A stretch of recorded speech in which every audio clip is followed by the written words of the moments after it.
for solo parents. Oh my God, guys, I am so excited. I have not done this, but I haven't actually done a public, hey, Barbara, I haven't done a public workshop like this actually ever. I've been doing workshops with Rise Like a Phoenix for I guess 2 or 3 quarters now. Over the past 2 to 3 years, I've been doing this group. They have been extraordinary well. Is the first time I'm actually going public for this, so I'm very, very excited. I want first of all to thank everybody here for being here. Whether you're here live, watching from your commenting screen, you're just watching, or if you're a presenter, I would like to thank you all of you first of all for being here. This is a big thing. And I know it's very vulnerable for you guys to be on screen. Let me give you a brief sum up to everybody about what's going on here. Let me go to my screen. Guys, I am so excited. Actually, before I go into anything else, I want to, first of all, just welcome the 3 people so far that are here from Rise Like a Phoenix. Jennifer, Barbara, and Janine, I really appreciate you guys being here. I know, again, this is vulnerable for you big guys being here. This is, for the rest of you guys watching, we get together once a week as a group, as solo parents. I'm going to take everybody else off screen, so just me for the moment. Okay, so we get together once a week to get together. We'll go into more details on this later on in the actual presentation itself. But until then, first of all, welcome. 4,000th time I've said this. Oh my God, have I said how pumped I am about this? We are going to be going crazy fast, because there is, oh my God, my microphone. There is so much to go through, guys. I have been prepping for this about 3 days now. As I've mentioned, people who already hear it. There's a presentation to go with it. If you haven't already downloaded the workbook, I would like you to go here. I've put a link in in the Facebook, the group itself, both in the smaller group and in the bigger group. I've also sent it to you by email. So if you haven't got it through your link, do check your email. Make sure you check in your junk folder. Okay, so but if not though, I'm not going to stop. You can get a piece of paper, get a pen. You're going to make some notes as we go through this. Everything that's in the workbook is part of this presentation as well. So don't feel like you're missing out. Okay, so that being said, let me try to share my screen again and present. Oops, I did it again. There we go. Okay, let me go back to share everything. See, last time I did this, guys, there's been tech problems galore. So here I am. I'm going to go like this. Okay, guys, so I'm going to take down the banner. So first of all, I would like to, for the 1,000th time, thank you again for coming to this top sanity saving for solo parents. This, again, is something I've been working for a bit. I am so excited to share this with you. Again, there is a replay that will be available. Do try to be here to the replay. But if you are here, I would love you to put a tag live in the comments. That let me know that you are here. I would like you to be as honest and vulnerable as you can. Anybody who is live here on stage, do chip in. All we're doing as we usually do, which is round robin. We have a lot of stuff to cover, so I'm not going to ask every single one of you the same question, because we have to go forward. This is what the workbook is for, though. So at the very end, after the presentation, feel free to go back, watch the replay, go through the workbook again, see if we can go, because this is so amazingly productive. I've been using parts of this over the past 9 years, and myself, and then 6 years as a coach. This is so much gold. I am so excited. So this is a presentation of Rise Like a Phoenix. Everybody you see here who is part of the presentation is one of our members. We've been getting together. This will be our 6th, 7th time at this point. We're having another get together next week, but we are opening the doors right after this presentation for the next bunch of people who would like to come in. So this is not just a presentation of a workshop for you guys, but it was also an introduction to what it's like to be part of our group. Again, we start, so all this week the registration starts at the end of the presentation. It's open all next week, and then we're going to start the first week of April. So that being said, let's go into the next step. So first of all, I want to let you know that I want you to stick around for the bonuses. I have been so excited about getting this stuff together. You have the workbook. It is for you already. You already have that. But I've decided to add additional 3 resources, which if you stick around to the end, you'll get an access to how you get those. Also, I would like to know that you know that as you are going through this workshop, if at any point you want to participate, please do. Every single comment that gets into this will get into a raffle at the end. I'll do it backstage where I'll draw one and you'll get a chance to win a 2-month membership in our next session. So do keep around, stay to the end, put comments in. This is all for you. Please take advantage of it. So I would like to welcome you all. I want you to kick off those shoes. I want you to grab a coffee. I'm going to be talking super fast because again, we have so much to go through. If at any point you guys want to say anything, put your hand up. I will keep an eye on. I will also be keeping an eye on the comments. If you have not given StreamYard your permission, I will not be able to see your name. So if you could put your name in as you're going through live so I can see who you are. I will be able to see the comments on Facebook afterwards. So do not let that stop you from commenting. And if you're here for the replay, put comments in anyway. We'll get back to this at the end. At the very end, we will have a Q&A where we'll go through everything again to wrap up. So let me take a quick cup of coffee. All right, about me.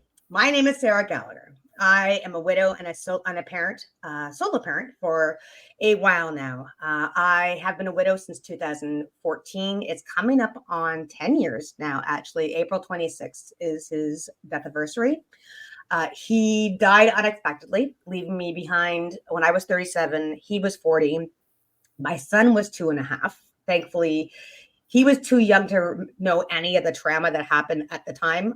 There are tips and tricks about resilience and how to help your kids live with a wonderful, beautiful dead husband or wife in their lives.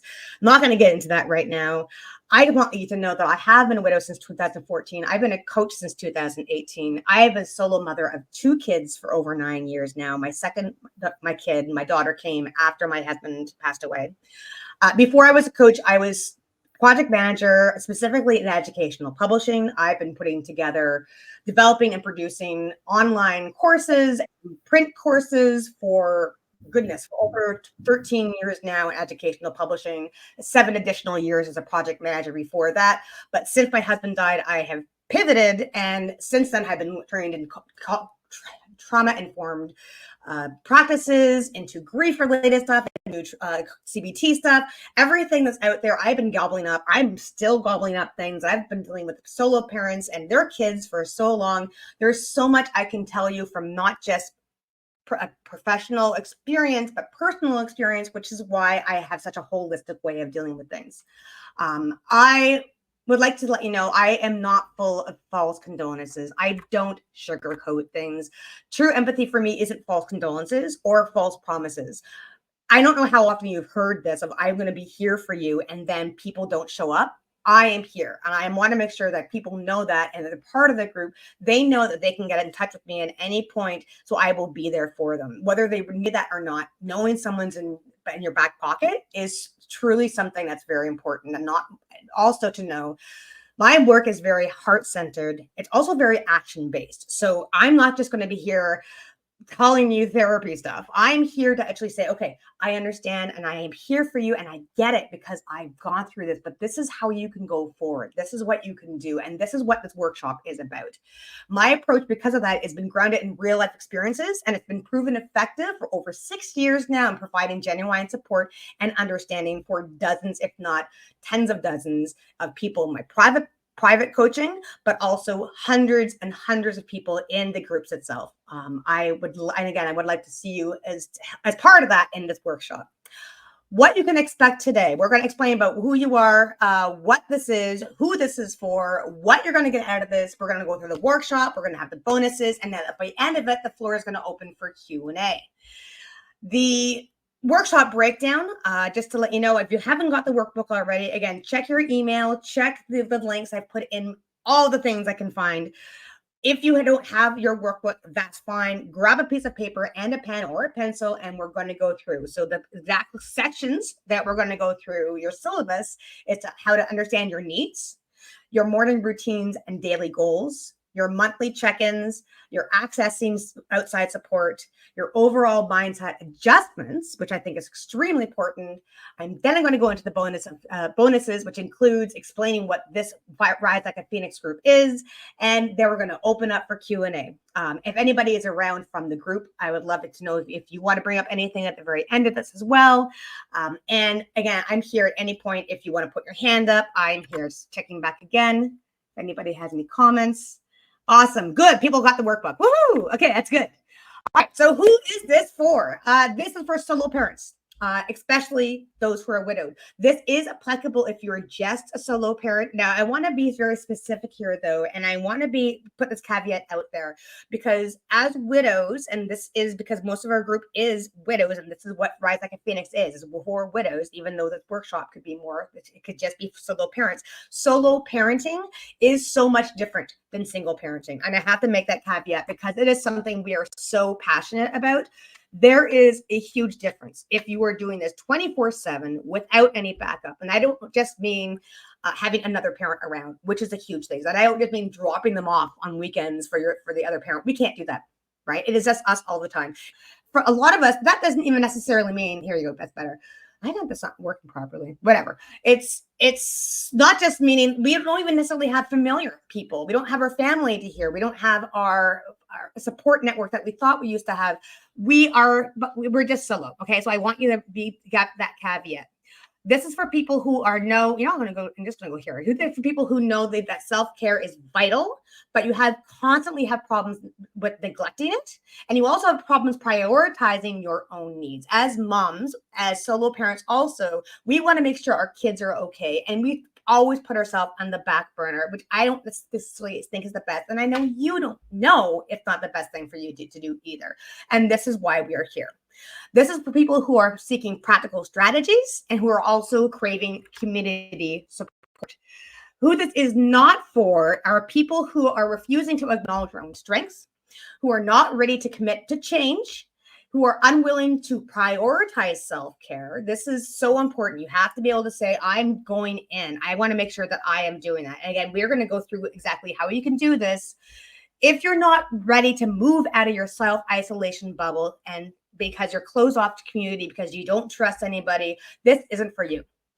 I'm going to give you, again, another caveat. This is such a supportive community. I want to make sure that you know that whoever is here, we are here for you and we get you. But if you're not ready for that, I also don't want you to push you because being self-isolating is part of the process. But if you ever are there, this might not be for you. If you are here, welcome.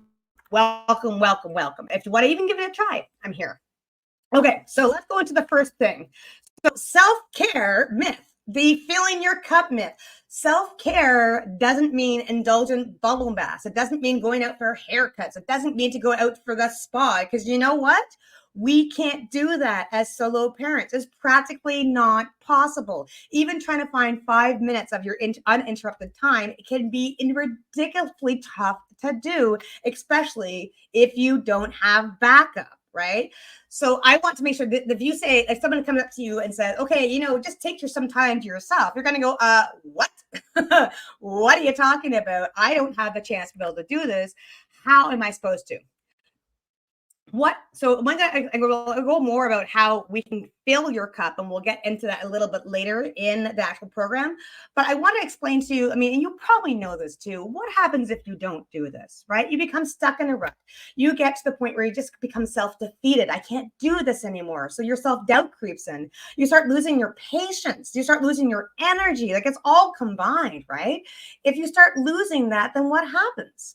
You start not being able to parent properly. You start going off the handle.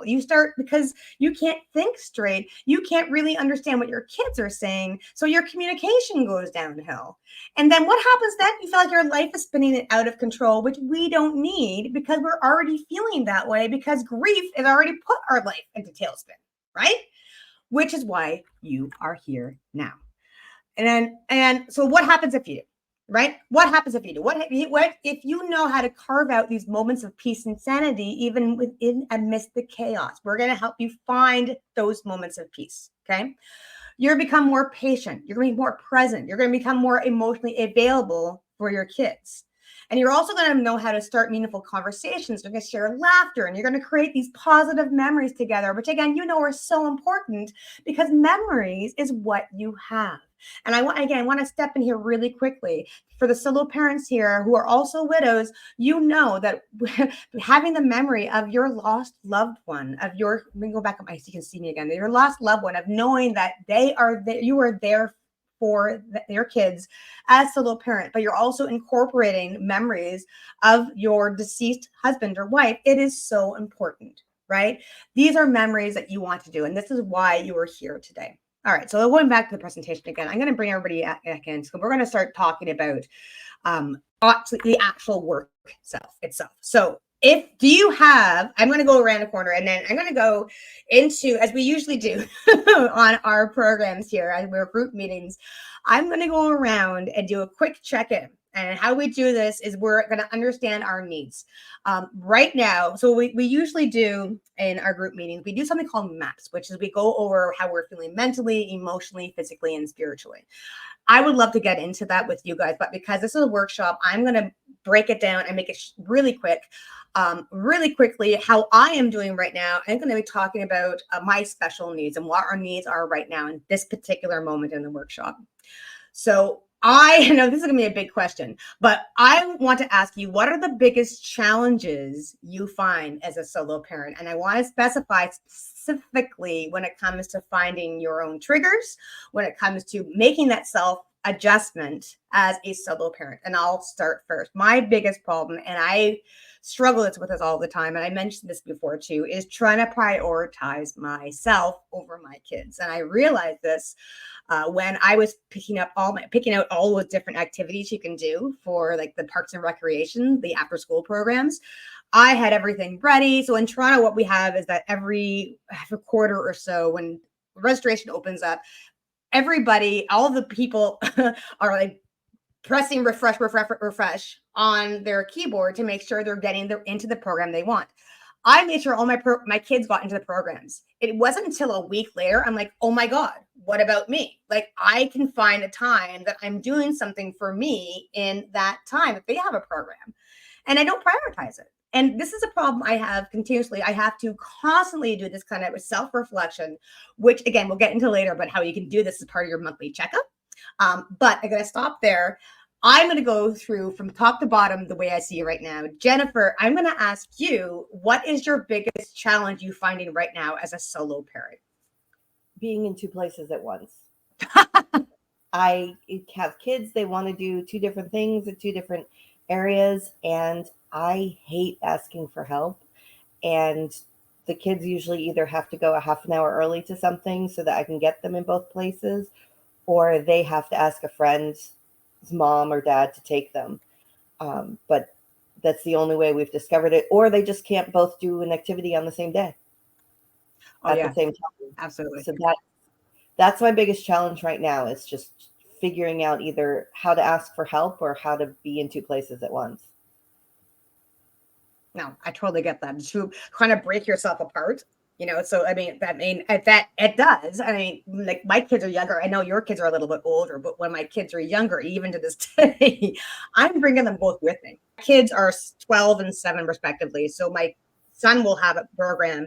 I got to bring my little one with me if I don't have backup, and it sucks for them, but they also know this is the way things work, and that struggle. So I'm glad that you're looking into outside resources, because you can't do it on your own, right? How are you going to do this? Janine, I'm not sure if you're there or not.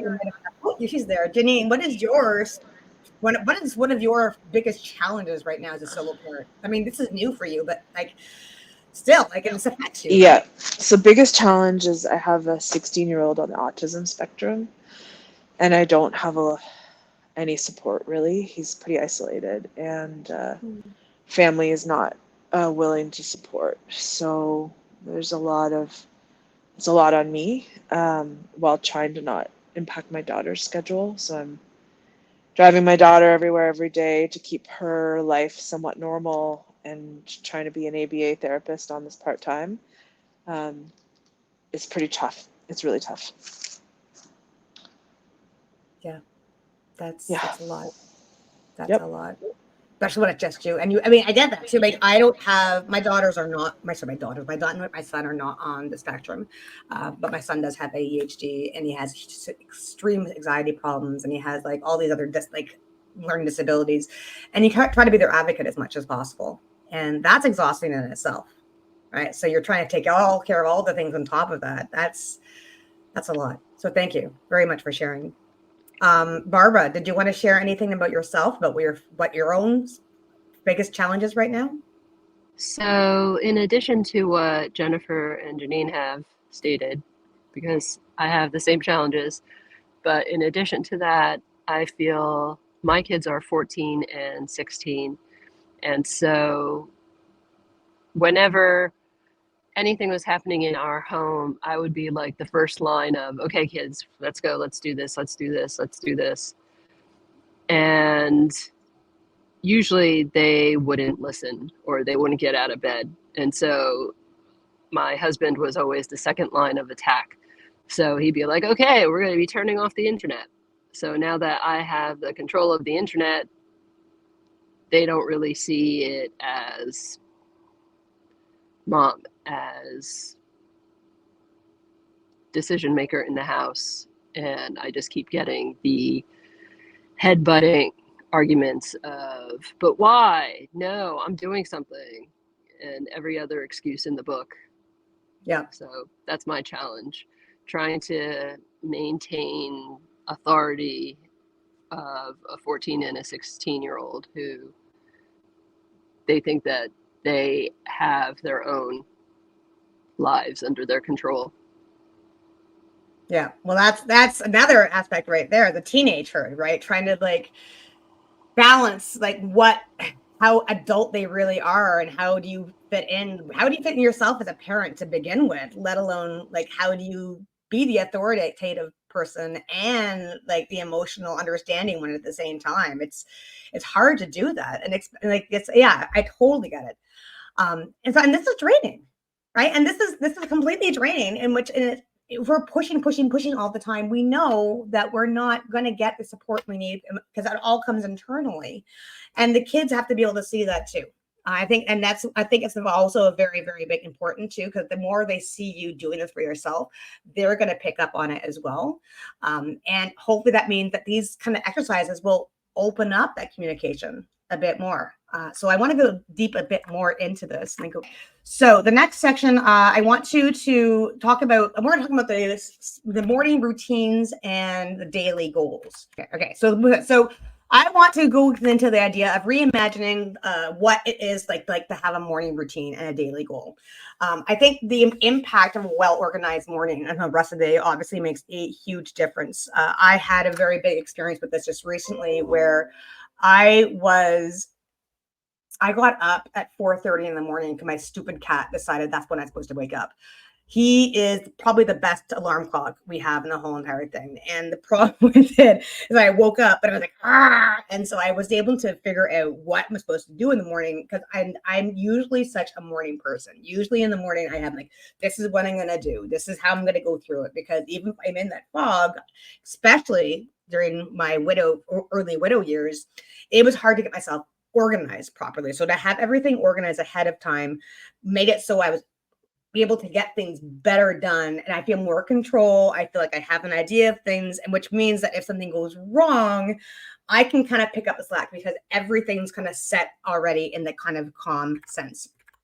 Reimagining your morning. So I want to kind of share a couple of different reimagining morning routines that you might be able to put on yourself. So one of them, I'm going to go through them really quick. So if you want to make notes, go ahead on your workbook. Get up early. Get up before the kids. I cannot stress enough how important this is. And I started doing this, I guess, when the kids were younger. I stayed up after they went to bed. When they're now older, I pass out with them. So now I get up early in the morning. I've actually been getting up at 5:36 in the morning. And it makes a huge difference, because it means I can kind of regroup in myself and have my coffee and do whatever. That makes a huge difference.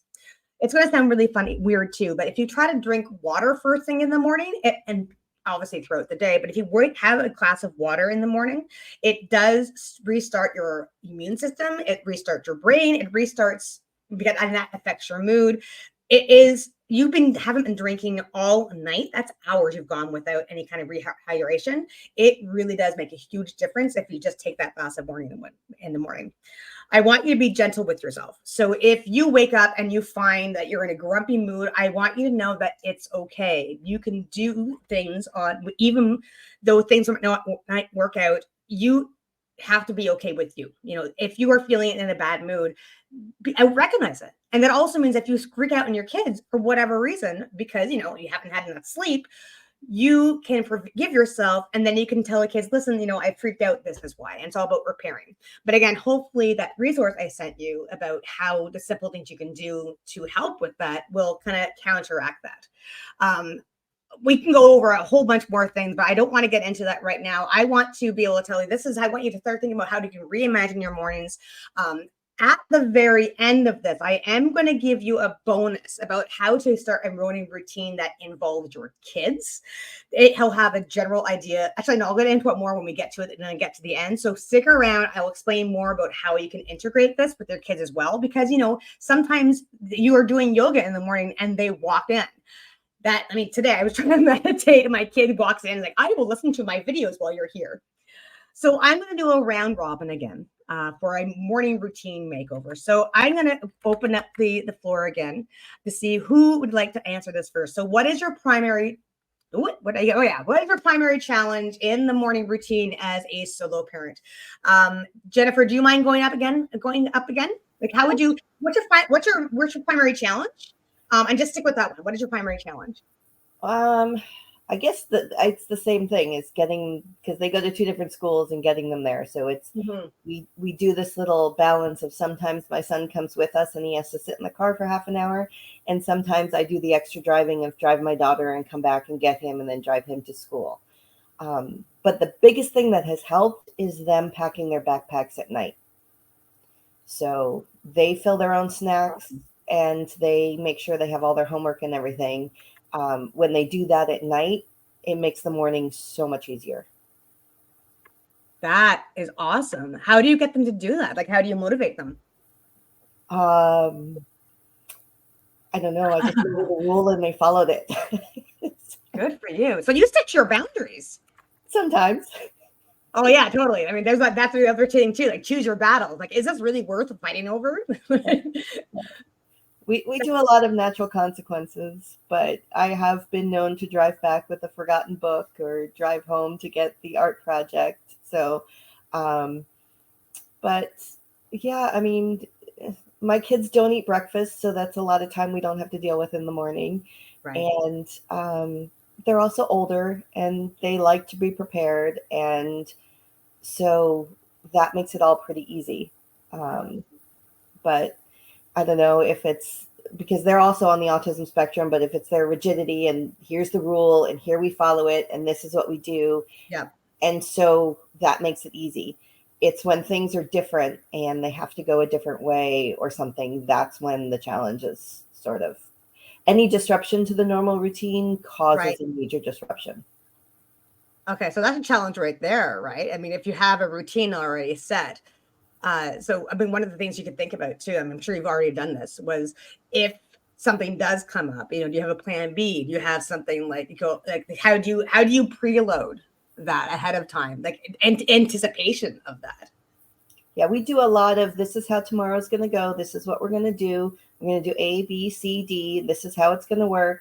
They repeat it back to me. We have hours of discussions planning what we're going to do. Something that when my husband was here, I'd just be like, you got A, I got B, let's go. Right. And now it's hours of this is how it's going to be. And this is how it's going to be. And this is why it's going to be this way. And that is exhausting. But if we don't do it, then there's meltdowns. And and that takes even more energy right there, right? Yeah. So what's the quote? Kids are going to ask for love, whether they get it in a calm way or a disruptive way. So, so we do the multiple discussions. I like that. I like that a lot. All right, I'm going to move to, Barbara, would you mind going next? Because I can see your lovely face. Hello.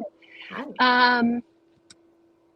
My primary challenge is actually waking the kids up in the morning because since my kids are 14 and 16, they've decided they want to stay up all night.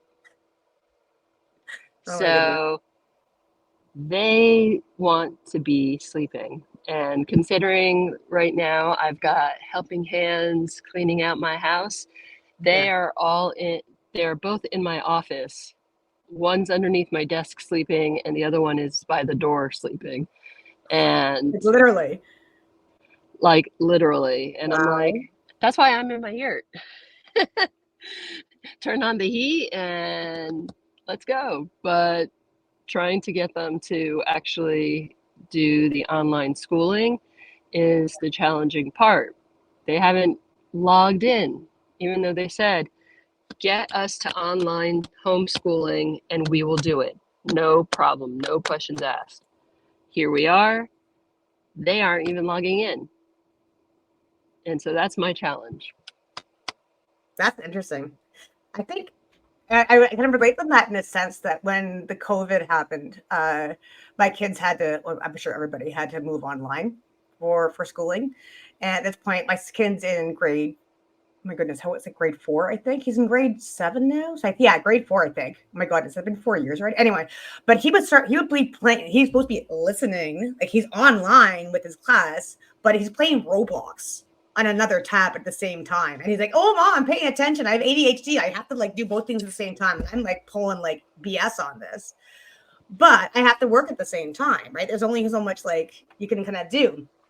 I love the fact, though, and we've got to bring it through. If we bring back to the morning routine thing, I mean, at the end, of your own routine for yourself, you already established that you don't want to have to deal with them sleeping under your desk. So you for your yurt, right? You just Yeah. put that up recently, didn't you?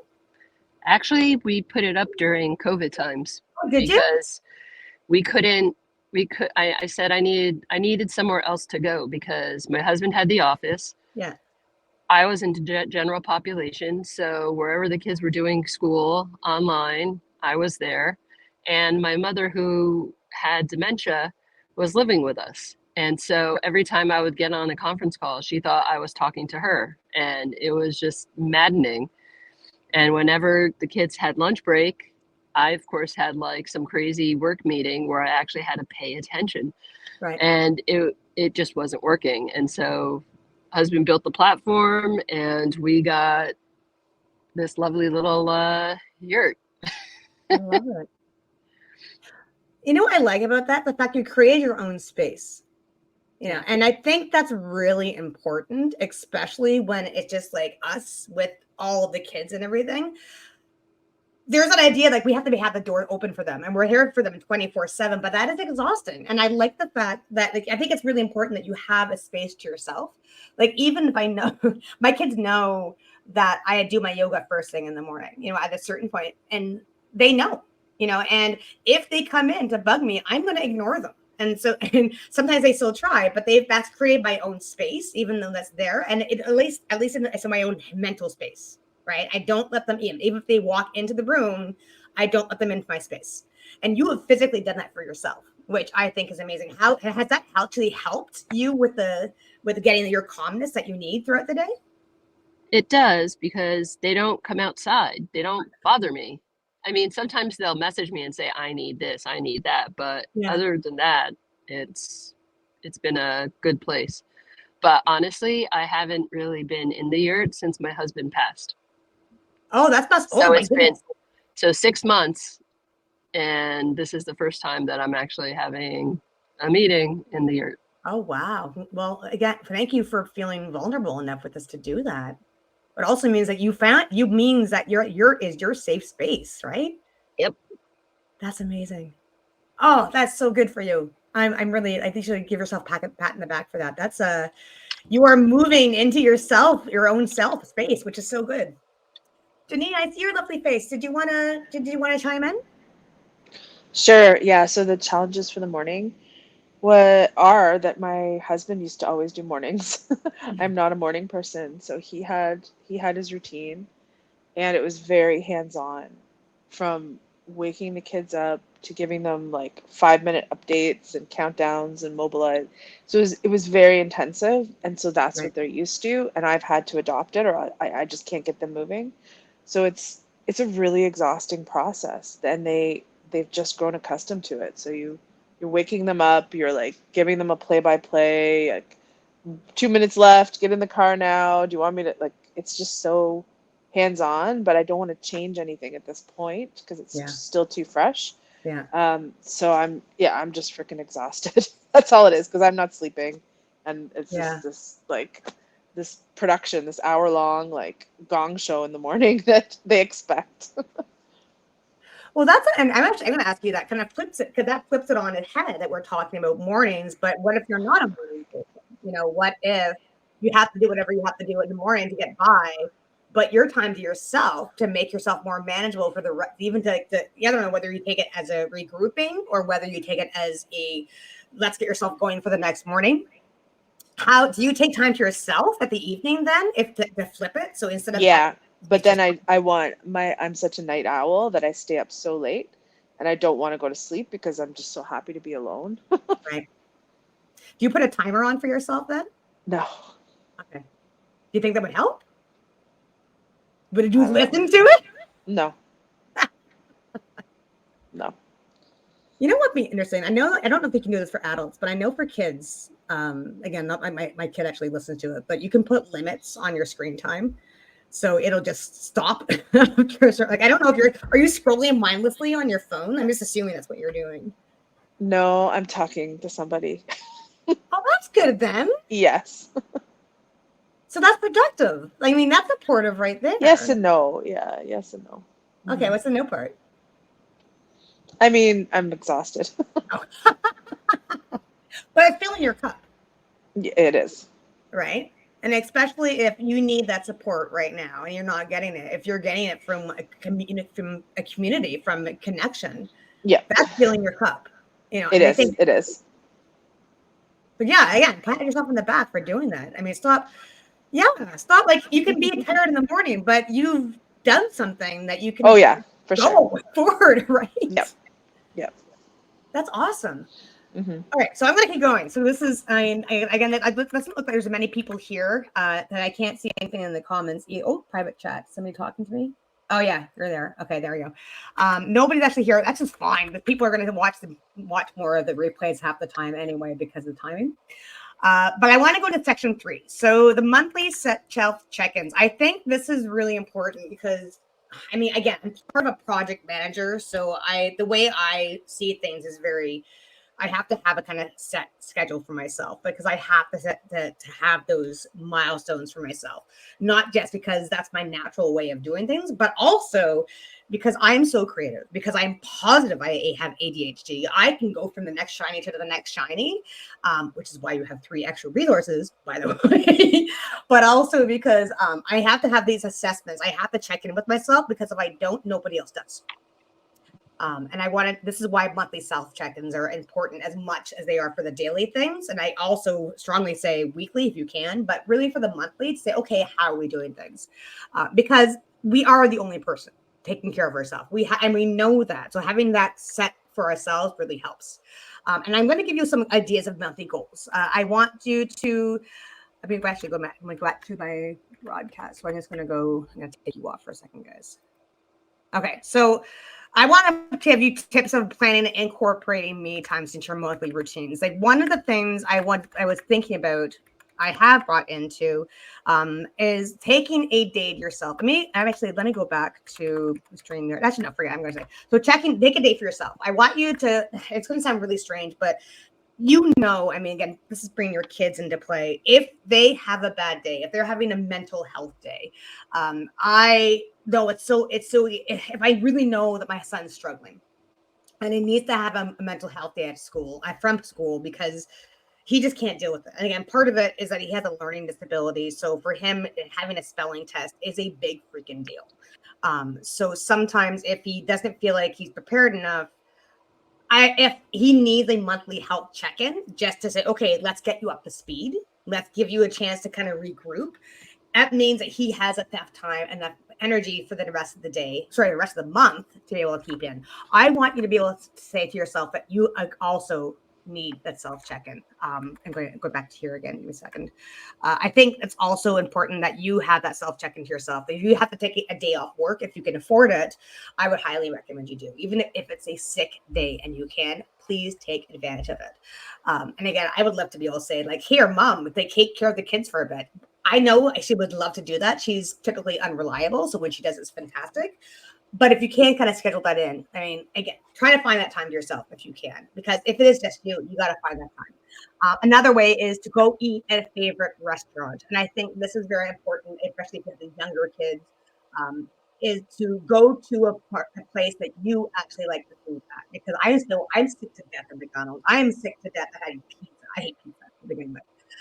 But if I go to my favorite restaurant, or if I order in just for myself, as I'm making kids pizza, I have to make sure that I'm okay with this. You know, it's okay that I have something I'm going to enjoy. I'm a foodie, so I love this.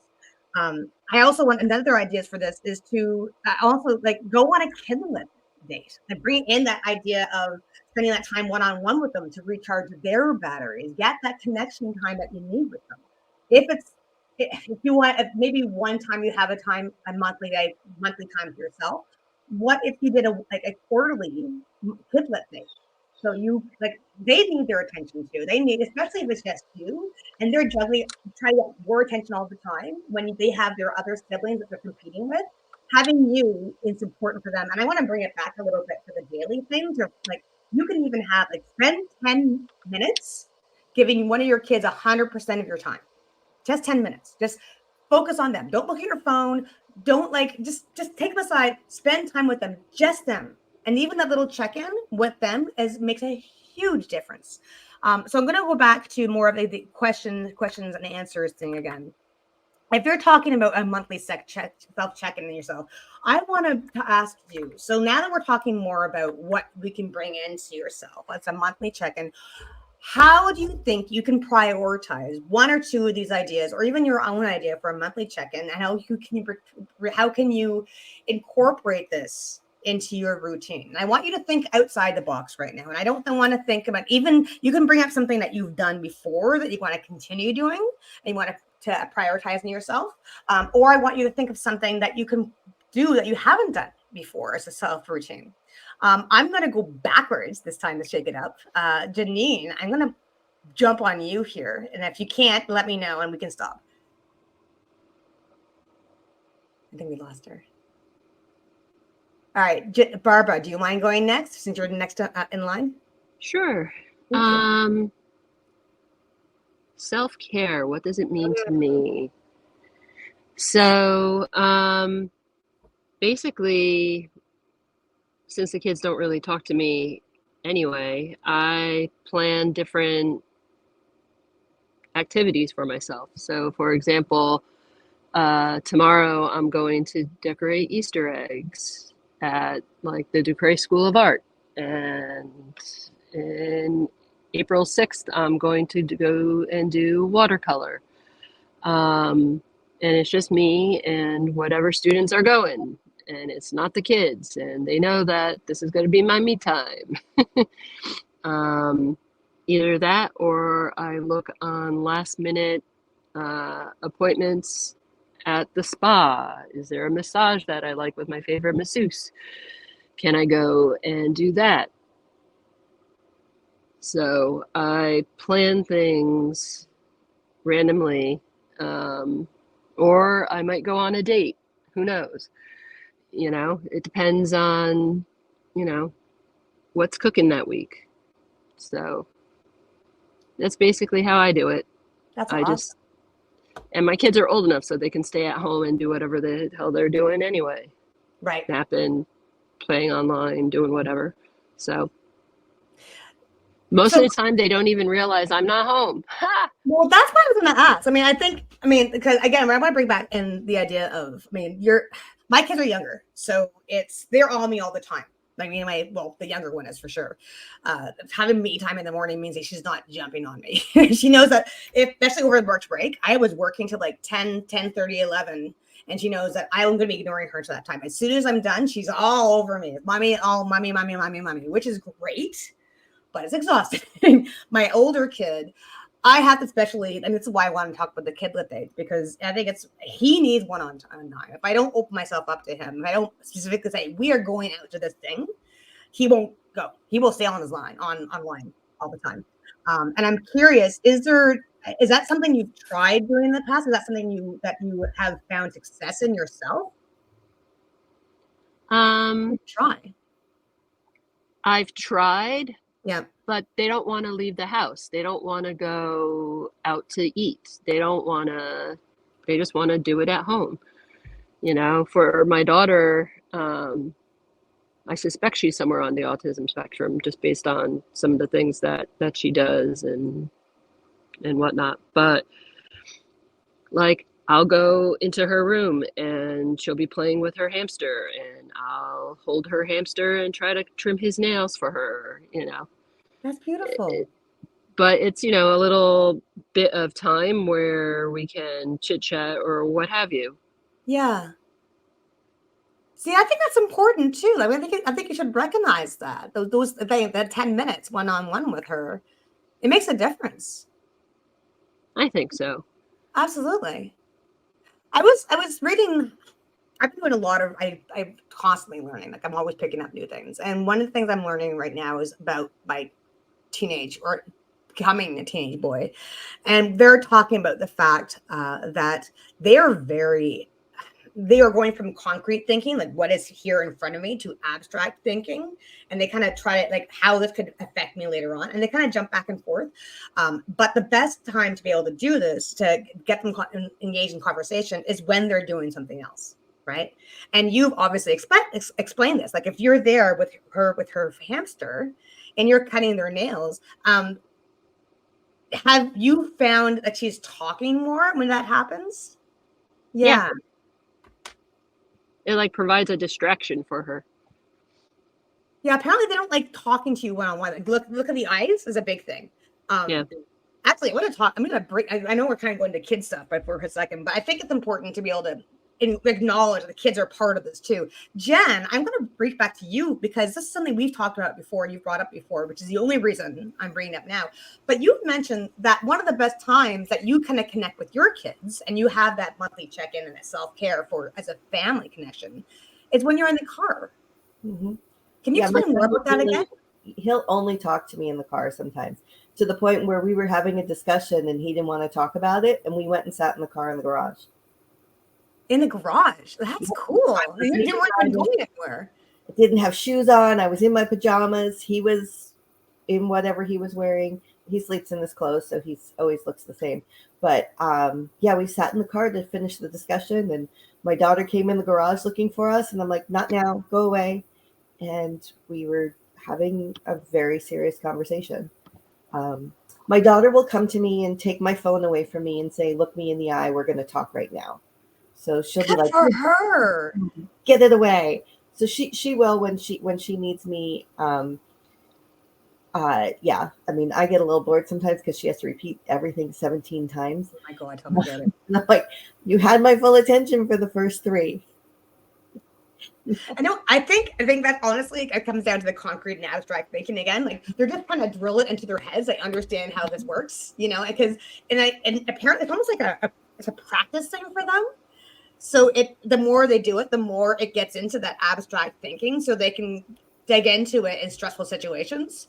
Yeah. And they talk out loud. Like, there's no, like, it just comes out like it's verbal diarrhea. So it's almost, you get to hear what their mind is saying at the same time. I want to break here though and go back to the idea that the fact that she's saying get off your phone, because that reminds me, again, back to the monthly thing and the daily thing too, of looking at your own phone, looking at your time, of going, how much time did I spend on my screen? Yeah. How much time I have, and I have an app. I forget whether it's an Apple app or whatever, but it'll tell me you have spent 33% more time online this week than you have before. And that's a good check-in for me. And they also do monthly, but it's a good check-in for me, because you're, as much as your daughter is looking at you and saying, you're not paying attention to me, you're distracting yourself all the time by looking at your phone, right? I mean, there's certain times where if I'm not doing my yoga in the morning, even though I know to, it's because I'm on my phone. I'm not paying any attention. All right. And be able to go, okay, no, put that away. I think that's really important. So as a question to you then, kind of, I'm talking too much again, is what if you're going to go back, that main question we're talking about for monthly me time, what could you incorporate that what something your daughters taught you or something you haven't incorporated before, do you think you could now going forward to give you that self-reflection time? Well, I like to go on my walks, and there I turn on my pedometer app, put it in my pocket, and I don't look at my phone until I get home. So unless I'm lost, I use it for the map.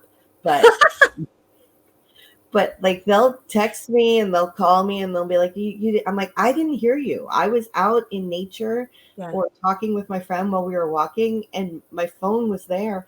And they get mad at me too because they can't reach me sometimes. But I don't know why I can't hear it. The birds are too loud. I don't know. But it's funny because I'm completely away from it for that whole 45 minutes to 2 hours, depending on where I'm walking. That's awesome. So that's such a, how often do you do that? I try to go every day. Good for you. It doesn't always happen, but I try to go every day. Well, I mean, you do what you can, right? I mean, things come up, you know, and that's like, again, be giving yourself grace. That didn't happen today. Don't like beat yourself up, but you did it and you go back to it. I mean, that's something you should reward yourself for doing. Well, I'm trying to do it so that I can drop some pounds, but we'll see. That's self-care. Yep. Right? Loving yourself when you look in that mirror. Mm-hmm. You know, and I think, I mean, going back to the try to find your own new identity after they die is looking at yourself in the mirror and going, who am I? You know, do I love this person? And that's self-love and that's self-care. And that's figuring out who you are after they died. Is a huge aspect of that. You know, when again, and this is just one small aspect of it, but there's so much that you can do. And the fact that you got two of them in the same pace, and you're taking time yourself, you're thinking, you're letting your mind go, you're getting your mind, body, heart all connected, and you're finding yourself. That's fantastic. Yeah. Oh, you talk about the check-in. Do you actually check in your weight every month, or is that something you don't really care about? Well, I stand on the scale almost every day, but it's more about clothes fitting, and I have season passes to amusement parks, and I want to try to fit on the rides with the kids. So that's motivation for you. Yeah, like that's the goal. So. That's awesome. Yeah. Good. That's awesome. I want to hear more about it in a couple of months, how your things are going. Rachel, I just want to check in to say hi. I know you've come on. I hope you're doing okay today. I don't know how much you're fine. So I know you've kind of come in midway at this point, but I wanted to ask you if you caught any of this. If you're going to talk about self-care for you, and I don't want to go too much deep in what we've already talked about, but I do want, if you're talking more of a monthly overall, what can you do? What have you done over the past couple of years that you've been without your husband to realize that what you need for yourself on a regular basis, whether it be weekly or in this case monthly, to make sure that you're prioritizing your self-care in your life? I think, first of all, sorry I'm late. But yeah, I mean, I think I know what I need to do, but I'm still not doing it. Okay. And every time I need to. But there's just so much going on, like with the kids, my mum. I just, and like, I don't know how to break the habit that we've got into, that the kids are like, well, when we go to bed, we want you to come to bed. Okay. So then I don't even get like half an hour to myself downstairs, or like to watch a movie downstairs or anything. Because like Harlan's still in with me from when he had his fall off his scooter. Which was the summer after Rob died. So that was June 2021. And we did get him back. I did get him back into his bedroom for a couple of weeks. Then he had nightmares and he came back in, and I used to I'd put him in his bed. But in the morning I'd wake up and he'd be here. You know, right. So yeah, self-care is something I really do need to work on a lot. Because a lot of recently I've been running on half empty, which isn't good for any of us. Well, no, and we've talked about that too. Like if you were on half empty, then you lose your patience, you lose your commitment. skills, like the kids are running you ragged even more so. Yeah. And you have other things to take care of, right? Yeah. Prioritizing is tough. Are you a morning person or an evening person? I don't really know anymore. I used to be an evening person, Right. but now I think because I'm not refilling my own cup, by Yeah. the time evening comes, I'm just like, oh, let's go to sleep. Just You're so tired. yeah. I used to very much be an evening person, but yeah, early mornings are not great. I couldn't be one of these 5 a.m. yoga people. No. Talk to me daily. I know you are. And I admire you hugely. But yeah, I'm not a morning person. One of the things we were talking about earlier that you mentioned about the fact of actually having your own space. So it's just a curious thought. I don't know if you've tried this before, so you can stop me if you have. But if Harlan's coming to bed with you and he wants you to fall asleep, have you thought about or have you tried? I know it might be tough because sometimes it's really easy to pass out with them. But have you had a situation where he's fallen asleep and you've exercised yourself and you've gone and had your own space to yourself? I did try, but Yeah. no, I had the thing of I was sort of falling asleep before him, let alone because you lie there and you're like, and then you have to like pretend you're tired or pretend you're falling asleep, and then pretense doesn't come into it. You're already gone, Okay, so let me talk another aspect. And the reason I'm saying this, I mean, again, I don't know your personal situation, but my son had huge anxiety. Had after his father died. Like his father died when he was 2.5. He put him to bed. The next thing he knew, my son's waking up and his father's not there anymore. And then he found out he was dead. And he has huge abandonment issues because of this. Whether he he really does. He's gotten much better now. But there was a point where it was the same thing. He could not fall asleep with me without me there. And honestly, this went up until literally maybe 2 months ago. He's 12 now. And he's just started to sleep on his own. But one of the things, I mean, there's certain times I do he also knows though too, it's taking some time, but he knows that mommy will come in bed with you and it's going to be your bed. It's not going to be my bed. It's going to be your bed. And then after a certain time, I'm going to leave. So he doesn't, I mean, I will tell him, I'll be half an hour, and later on it'll be 25 minutes, and there's going to be 20 minutes. And it's not like he's watching. Well, at first he was watching the clock. He would ask, is it time? Is it time? Is it time? But as I consistently did this, and then eventually I exercised it, and it's hard because once you say, okay, this is the boundary, actually getting up and doing it is tough, and it could take time. But I want you to see if you maybe could think about doing that. Because I mean, start small, obviously. Start with you are going to your room. This is your bed. This is my bed. And that's a clear distinction right there. I even bought him a new bed to be oh, look, you've got a brand new bed. Because he only had a little extension of a toddler bed, I suppose, because he's only little. But I bought him, brand spanking new, single bed, all to himself, lovely mattress, blah, blah, blah. So then you got to put your foot down then. Yeah. Right? I mean, you can give him all the shiny, distracty things before your son, all the things, but that's still you trying to self-regulate him. If you say, okay, this is where you have to be, and this is what it is, brand new bed or whatever, you're teaching him to self-regulate, because you cannot be crawling into bed with him until he's until he's a young adult. I keep saying to him, you can't be sleeping with me when you're 13. It's right. But I mean, again, this is concrete, abstract thinking. What he's thinking is at this particular moment right now, I want mom. And so you got to think long term of, but we have to start this somewhere, right? And I know you and your mom, and then we all do this too, and obviously I still go into bed with my son every now and again because he needs to. And actually funny this came up because last night he woke up in my bed, and he woke up 5 o'clock in the morning going, how the heck did I get here? He had no idea, right? But he got up, and you know what he did? He went back to his bed. It was extra. He's never done this, which is wow. To show you. I mean, it is something. I mean, if you have to stick to your guns. Yeah. You have to, I mean, and it's tough, man. Okay, so I want to bring that out as an idea because it's something maybe you can start doing, because if you need that time to yourself, baby, Yeah. even if it's 5-10 minutes, you got to say, okay, I'm going, like, after half an hour or whatever. So I'm going to stop there. I want to keep going. No offense to anybody else I've missed. I apologize. We might have to do this a bit more, because I want to make sure we don't overthink. So I want to talk about more about accessing. Oh, this is a tough one. Accessing outside support. And I think this is a really hard one for us, because, and one of the things I hear over and over and over again, besides the fact that is, people say they're going to help and they never do, which comes up a lot.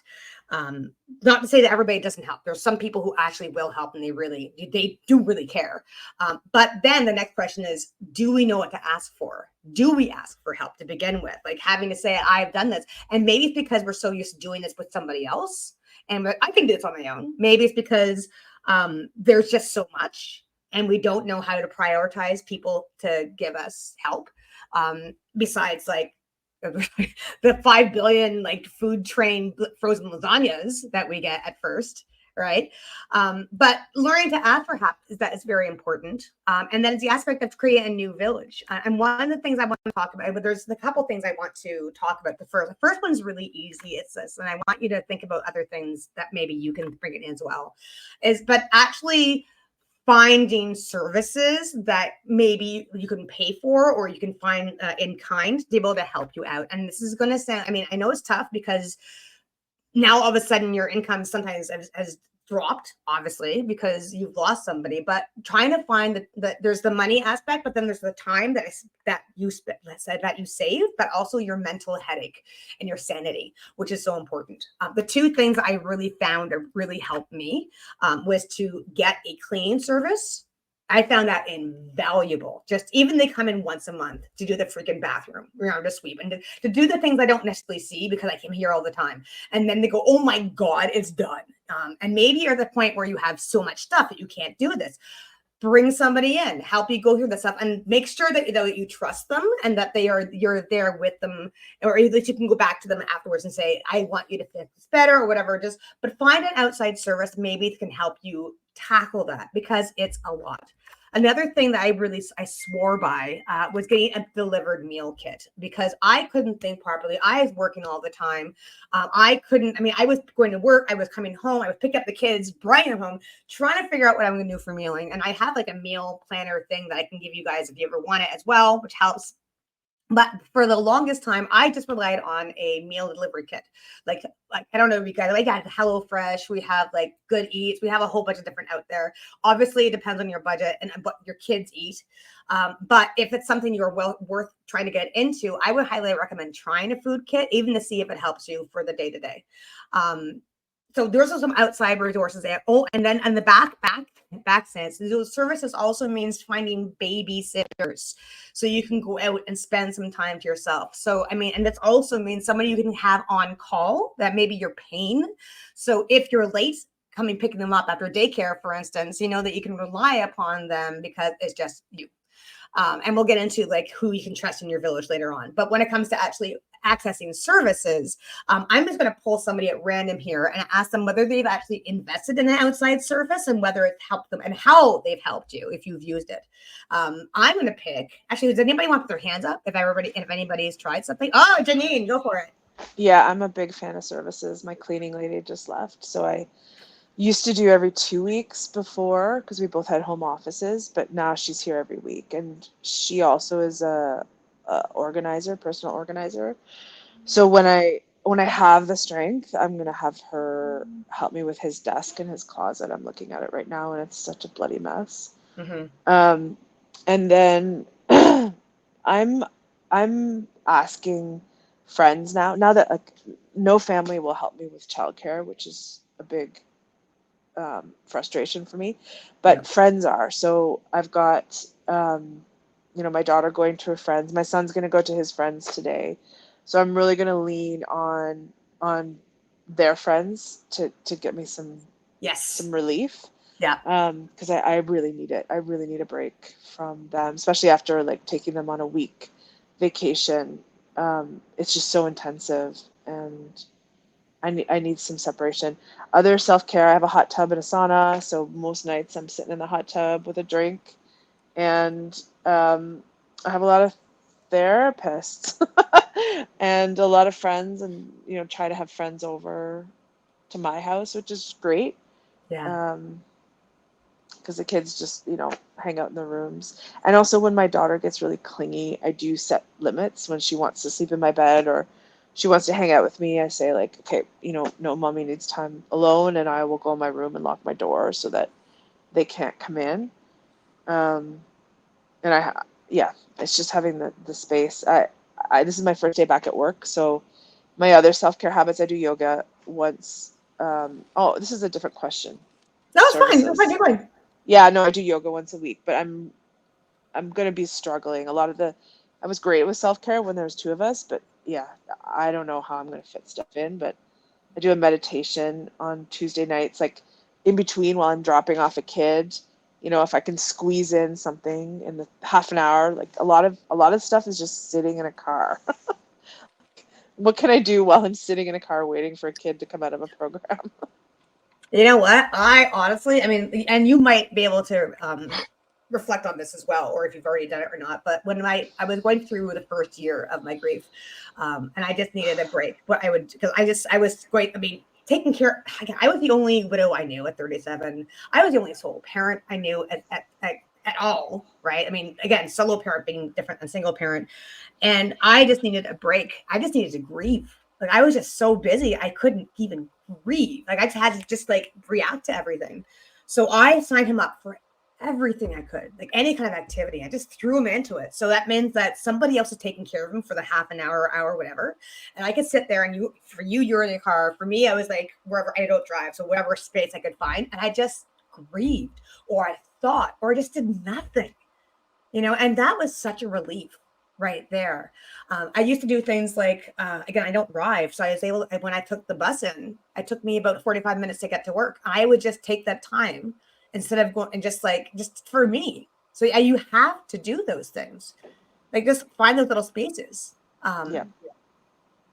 All right, I'm going to keep going. I'm going to ask, what am I going to ask? I'm going to ask about, Barbara, go for it. Hi. So right now I have helping hands helping me declutter my house. Oh yeah, how's that And this going? is like day 2. Like last night I tried to go through my husband's stuff and I couldn't do it. Just like the smell of his clothes, just it overwhelmed me and I was just like a sobbing mess. But yeah, so they're doing it. They've cleaned my kids' rooms.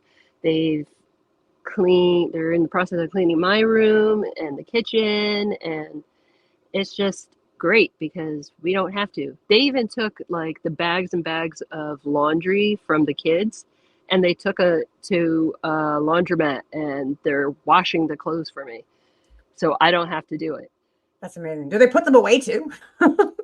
I wish. They're nice, right? But yeah, so highly recommend Helping Hands. That's awesome. But yeah, that's all I've done so far. No, it's nothing. I mean, it's little steps, right? I mean, it's the fact you're trying and going out there and realizing that, hey, I can't do this all on my own, because that's a lot. It's a lot. I mean, and they took away the commode, the bath seat, the rollators, the walkers. Oh, right, all the medical stuff. And they're donating all of it. Oh, fantastic. Yeah, on the hospital table. Yeah. You know what? Talking about space. Holy, like, how does that feel? Like, we're having that stuff out. Like, and well, I mean, once all the furniture goes back to where it was, I think it'll feel wonderful. And like yesterday, like the kids we had pizza and I ordered DoorDash ice cream from, I forget where, but like after they were done, I'm like, you're not leaving it in your room, right? You're throwing it in the garbage can, right? Yes, we are. Thank you. One of my weekly check-ins, actually it should be daily, but I don't have the energy to do it. One of my weekly check-ins right now, Barbara, is going to my son's room and seeing how many dishes he has in there. Yes. And how many like bones of chickens are there. Like, I'm like, Yep. Really? Yep. We live in, like, we've been thankful. We've only seen a couple cockroaches in our where we're living.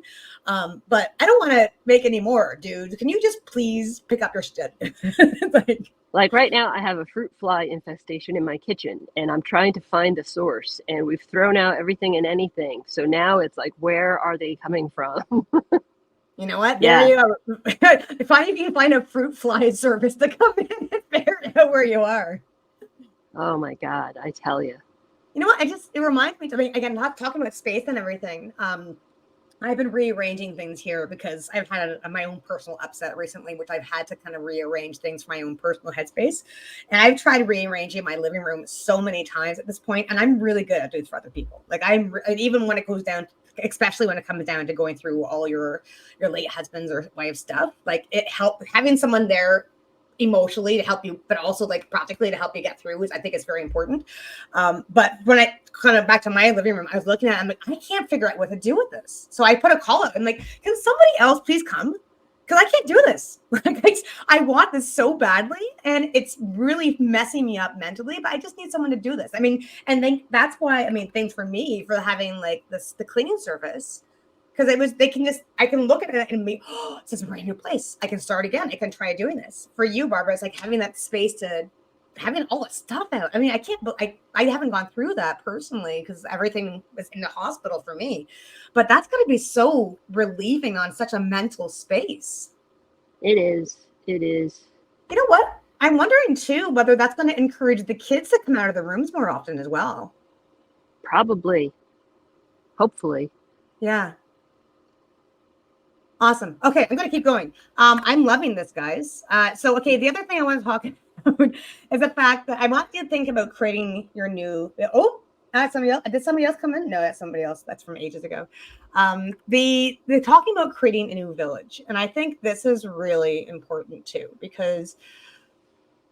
I mean, I want to liken it to, because we're all mothers here. I want to liken it to the difference between when you're married and just you and your significant other, and then when you have kids, and all of a sudden your village changes. You know, who you are around changes, because if you can't relate to somebody who doesn't have kids, like if you have little ones and they're running around, I mean, how do they know that you cannot focus on adult stuff? You know, or going out to a restaurant, for instance, can be so difficult because first of all, the kids don't want to eat. So it's McDonald's pizza. But also, like, all of a sudden, if you're there with other people, you're not really paying attention to the other people. You're paying attention to your kids. And that changes. And obviously, it changes too. Like, if your kids are older, you know, you're going to be more who they are friends with and what their activities are. That changes. Just like when you lose your person and now you're a widow, who can you relate to?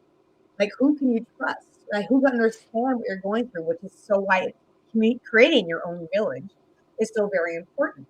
And I think the power of sharing your experiences and with other widows, or other soul parents as well, is so important because we get what the heck we're talking about. Like, we're just talking about stuff. I mean, I don't think anybody, like, a lot of stuff has come up here, which I don't think you could talk to a lot of people out there. But I want to bring it back to this because I want you to be able to think about, again, asking for help and opening up the conversation. And I'm glad we're having conversations here. I will go back to that in a sense, but why these kind of things are important.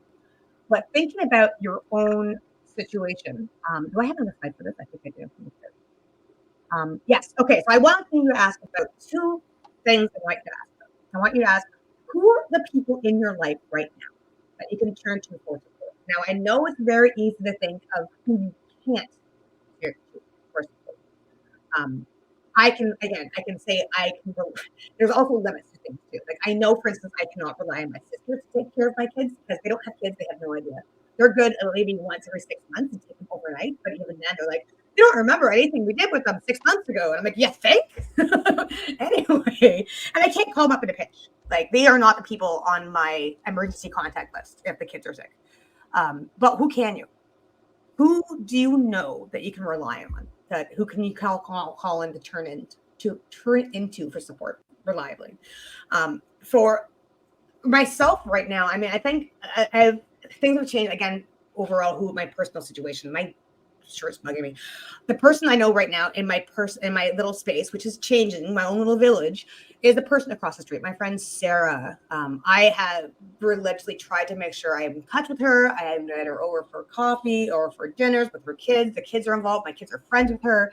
I know, and because we've established that relationship, I know I can call for her on her for support. And to give you an example of this, a couple of months ago, I hit my head really hard on under my kid's bed. Like I smashed it. And I was so groggy from it. It took me like about 3 hours to come out of it. And I was scared. Like, I'm like, holy crap, what happens if something happens to me? Holy crap, what happens if I have to go to the hospital? Can I even call an ambulance? Do I feel comfortable with? And I knew, I mean, it's kind of foggy at the point, and I insured on this later on that this actually was somebody I could rely on. But I knew that if push comes to shove, I could get a hold of Sarah. I could go across the street or across the hall and knock on her, and she'd take care of my kids. I had her phone number. So I knew if I can call her up, I could call her up, like say, I can rely on her to be here for my kids. And that was the first thing I could know. I also know I have other backups that if that didn't work out, I have a secondary set as well. But I do have a primary set of people I know I can rely on for support. So again, thinking positively and thinking about how we can create your village.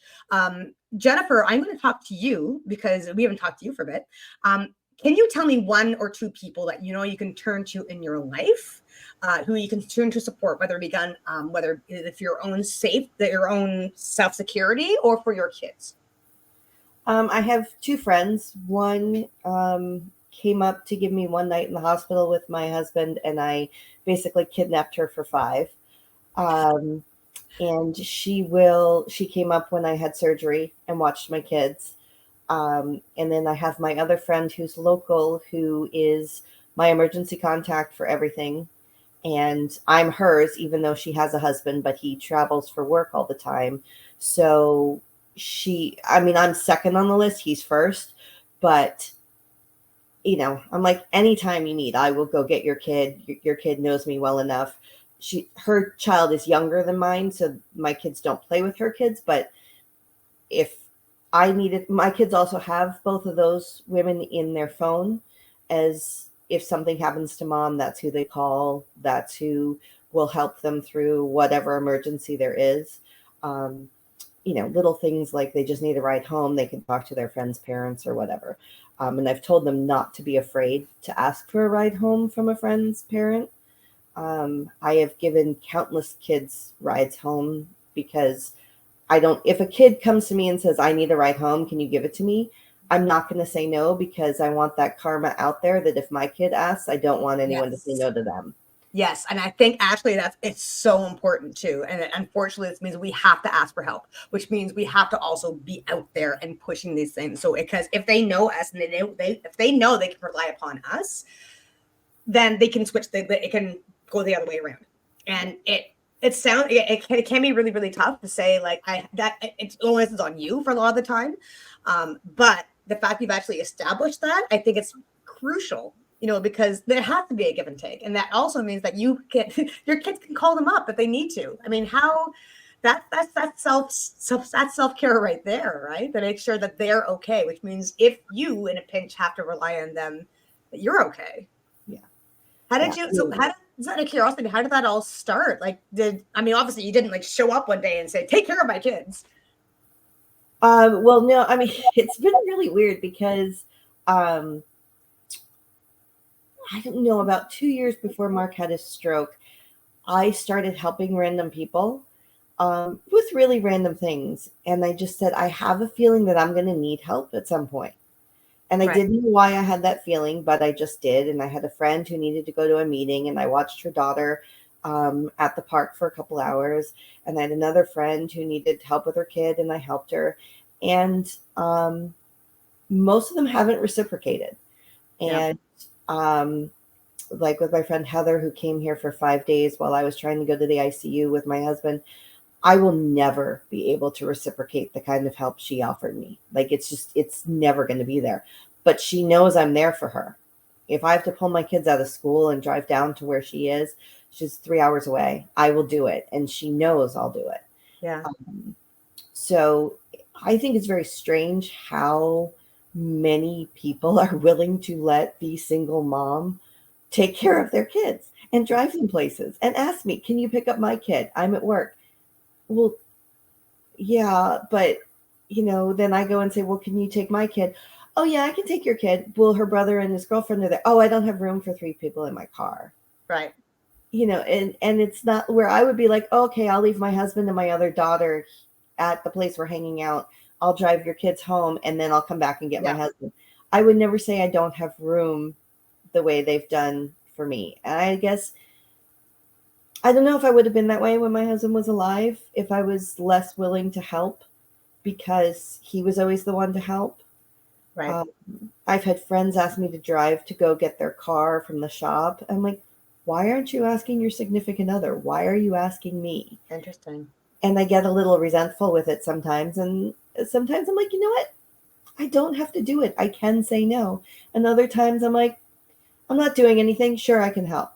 So I'm trying not to be resentful of the people who ask for help from me. Yeah. When they have a significant other, and trying to just say, oh, I'm sorry. No, I can't help. Instead of being resentful and saying, oh yeah, sure. I'm not doing anything. Let me help you. So I don't know. It's a learning process. I think it's brought up something very important though too, because you don't want to be in a situation, but especially because it's only you and you only have so much bandwidth to be able to say like, listen, you are not there to help me out. I mean, you don't necessarily have to say that. Just say no. Like if you're not there to help me out, and I can't rely on you, then I mean, you have to be able to say to yourself, is this worth it? Like, is this worth the emotional energy and the literal, like physical energy in your time to do this? And I think, and it's going to sound horrible. And I know you're like thinking, okay, but what if the kids need something? Then it's their parents' responsibility to figure that out. Right? It's not yours. And I think that's very important for us to be able to say as well, to say, this is the people I can rely on, and these are people I can't. Because we don't, I mean, even that energy for resentment, is that an energy you really want to put in? Like, is that worth it? No, I don't want to. But I think that's where the learning process comes in. It's really great for me to just say, I can say no and feel guilty for a hot second rather than resent them for months. So it's been an interesting learning process. I love and that. My kids help keep me on it because I'll say, oh, I can't believe this person asked me to do this again. And they're like, just say no. Why didn't I think of that? Yeah, I'll just say no. Mm-hmm. I think it's also it's always knowing, like, and people are I'm gonna say people are a little narcissist. It's funny because I'm reading about like kids and teenagers and how teenagers really are narcissists. They can only think about themselves, and how you react to that, and trying to like work around with that. But I was thinking about it too. I'm like, in general, people are narcissists, like not like full blown, but people are always going to be thinking about themselves. Not that they really mean to be half the time. They're just like, I'm going to take advantage of that, and people do, right? So if you say yes, yes, yes all the time, you're kind of making the groundwork. You're making the foundation. I mean, it's the same reason why we have boundaries for our kids. This is the chores you have to do, right? Or this is what I'm not gonna do your freaking dishes for you. They're gonna sit in your room and you can deal with it, right? And I know if I keep doing things for them, if I keep doing things for my friends, that they're gonna take advantage of that. Again, not that they really mean to. We're kind of making that precedent for them, right? Exactly. Yeah, I had a friend who only called me when she needed stuff and never called me for any fun stuff or anything. Oh. And I just said, I'm done. I'm not even upset about it anymore. I'm just done.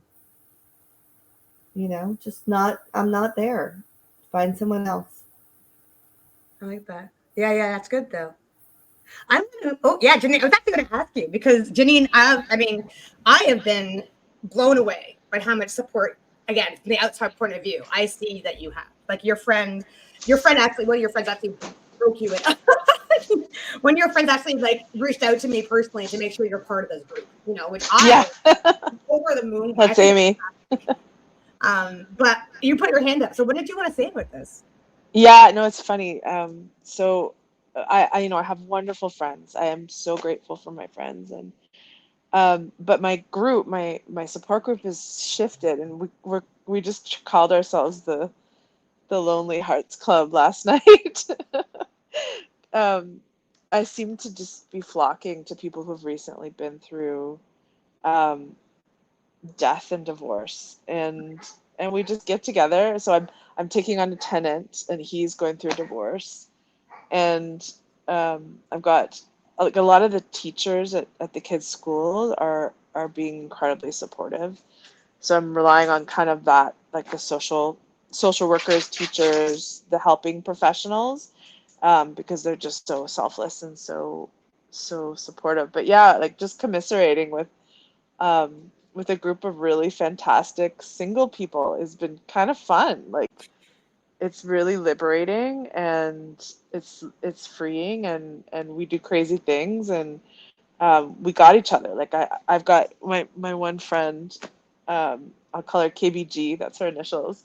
We just call each other's like new boyfriends, because we just, like, anytime we're going through anything, like we're just messengering each other all the time, and it's hilarious.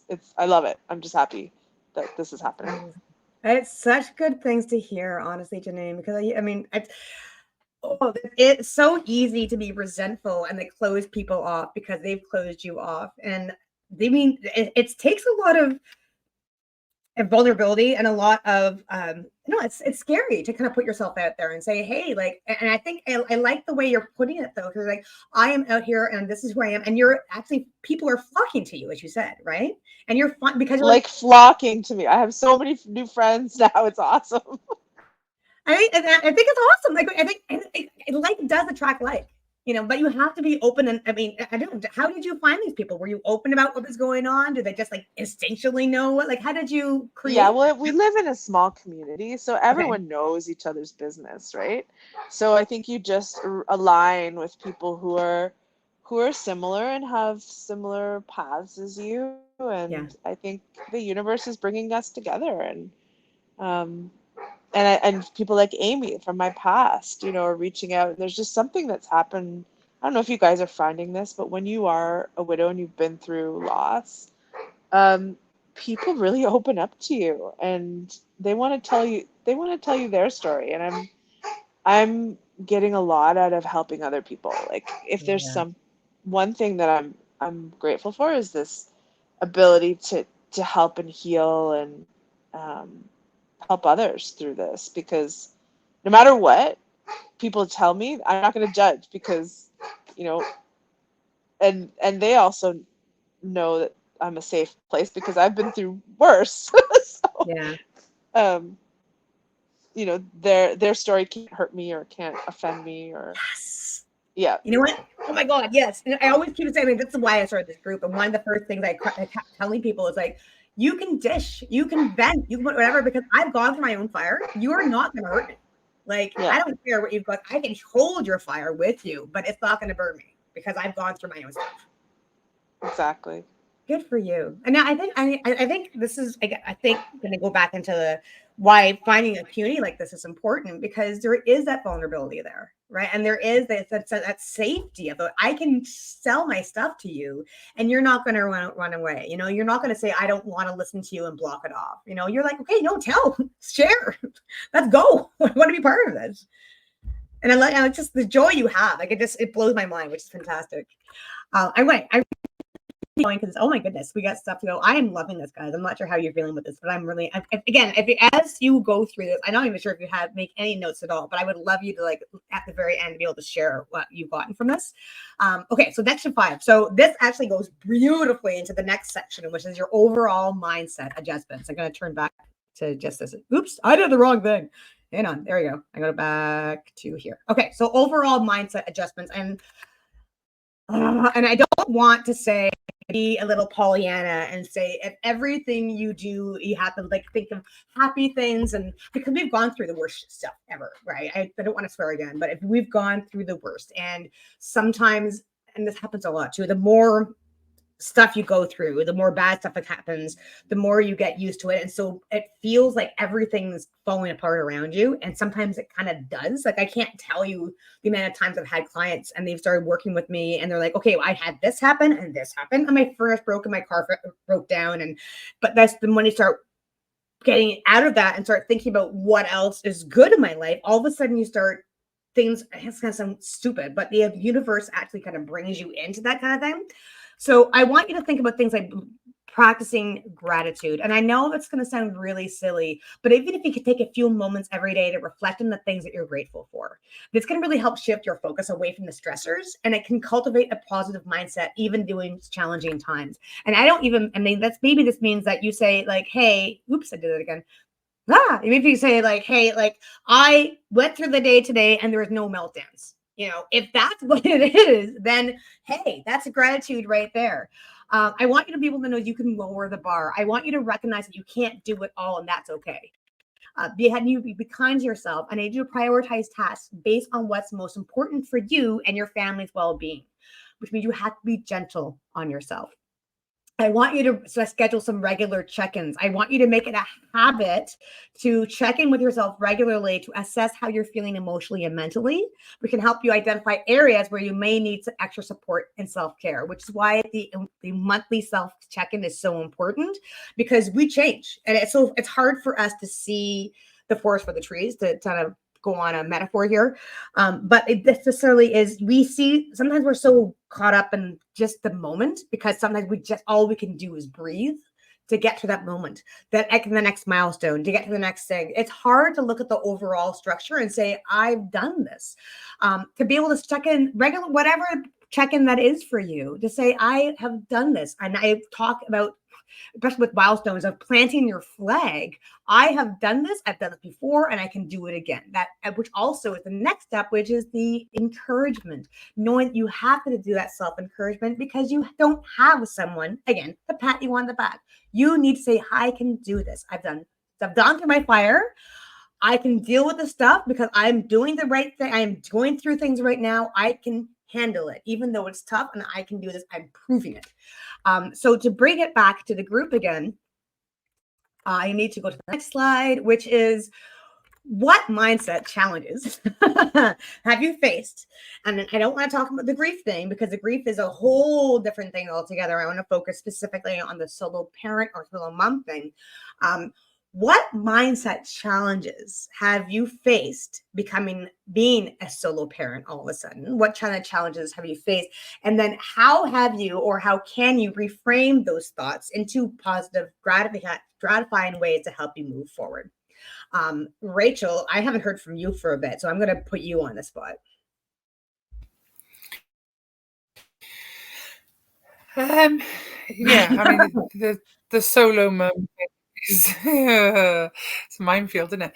And like on days when I'm not as on it as I could be, it's interesting because as I read this and as you were talking, I remember like Harlan saying to me that they've now been left with the strict parent.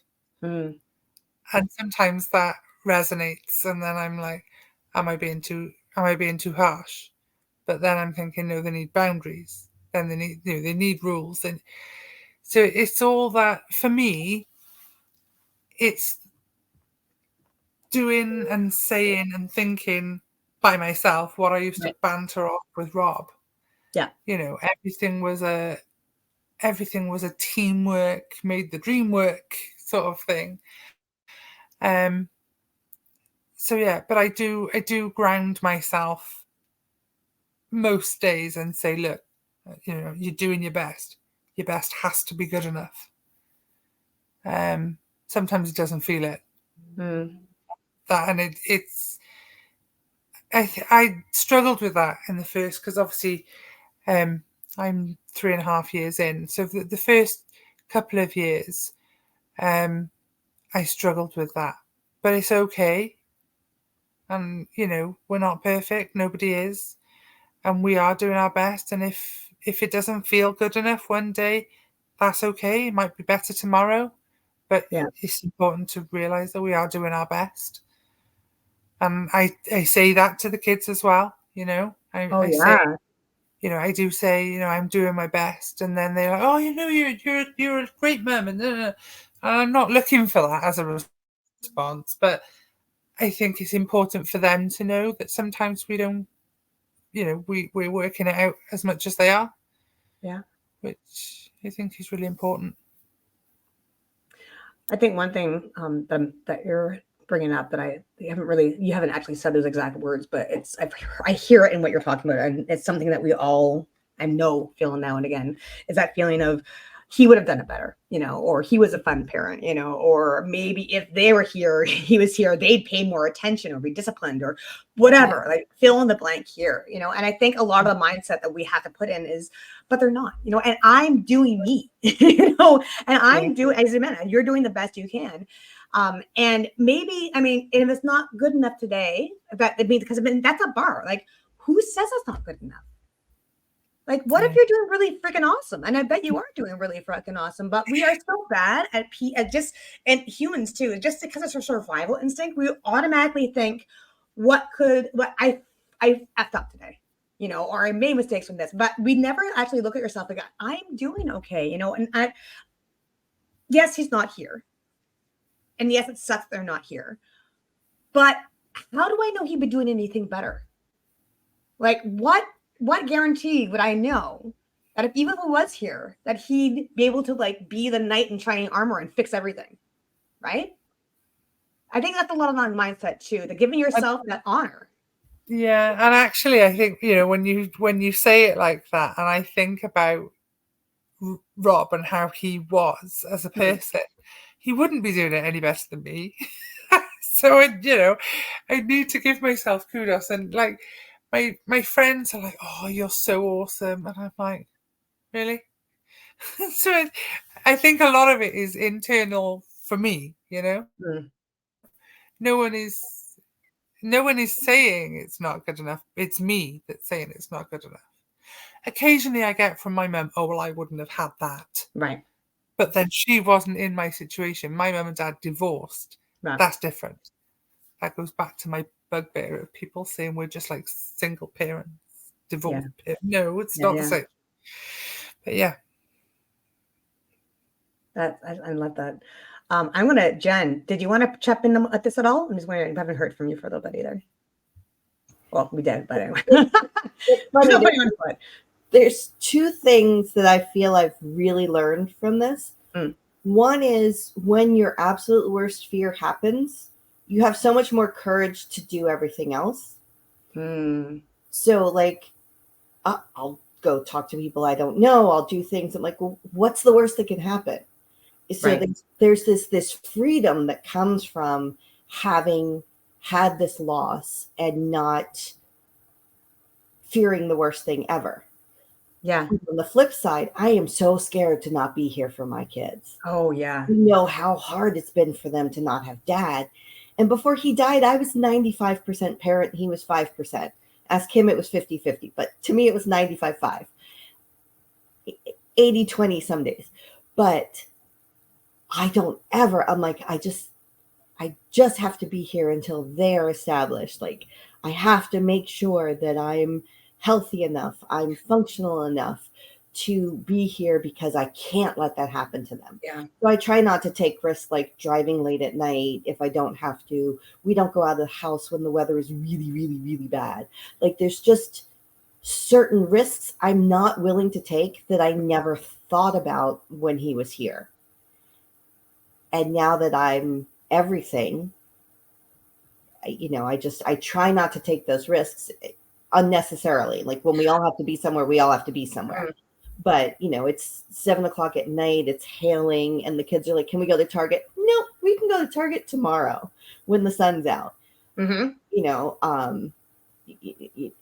it's desperate something, we'll do it. But if it's not, we'll not. And, but I know I posted on Facebook a couple times, it's so freeing not having to worry about your worst fear because I've survived it.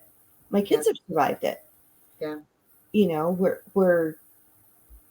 We're doing okay. It sucks that it happened. It's not easy most of the time. Yeah. But you can survive your worst fear.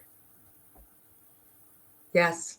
And it's a freeing and empowering feeling in the awfulness. It is. It is self-empowering. Yeah. And we've talked about this too. People go, "Oh, you're so strong." You're like, "Yeah, I have to be." What's this? But you are. Mm-hmm. Like you really, really are. Like, can you imagine? I mean, I hear this too. I was going to sound really horrible, but I hear this too. Is like, I'm so glad it was me. Honestly, for myself personally, I'm glad it was me because if my husband was left alone with the kids, he would know what the hell he was doing. Yep. Right. Yeah. And I feel so, I love the guy, but seriously, I would feel so bad for my kids if they were alone with him. And he loves them dearly, but he just wouldn't have been able to function on the day-to-day like I can. Yeah. Yeah. And again, I mean, the fact that you're actually asking for help and you're here and you're saying, listen, I have to do these kind of things for my own self help, you know? And I know, I mean, one more thing, actually talk about the self-help thing, which I think we all know this is why we're here. But one thing I wanted to touch on, which you brought up, is the unnecessary risk, right? And I'm not saying negative, positive thing. There is a point where it is freaking scary to even go outside, you know, or for me it was to cross the street, you know, of the what if everything's going to happen. Like there's a thunderstorm outside, if there's a burglar, oh my God, the worst thing could happen. But it can change to the, okay, well, these are unnecessary risks. Like if it's really that bad, I think we should stay inside. You know, I'm going to take it because I know what the worst thing is happen. And I'm not saying that it is going to happen, but it could because it already happened. I'm not being scared of that, but going, okay, but I figured this out and I will figure this out. I'm not going to be stupid about it.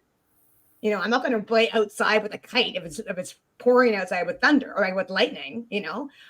But because we're aware of that, but and the other thing I want to bring up, which I thought really important, is okay, well, maybe I'm not ready for that yet. You know, there is a risk and I could do this, but I'm not there yet. You know, maybe I'm not, I mean, and that could be for anything, you know, maybe I'm not ready for my kids to go overnight somewhere else, you know, because I'm scared that something's going to happen to them, you know, maybe, but not yet.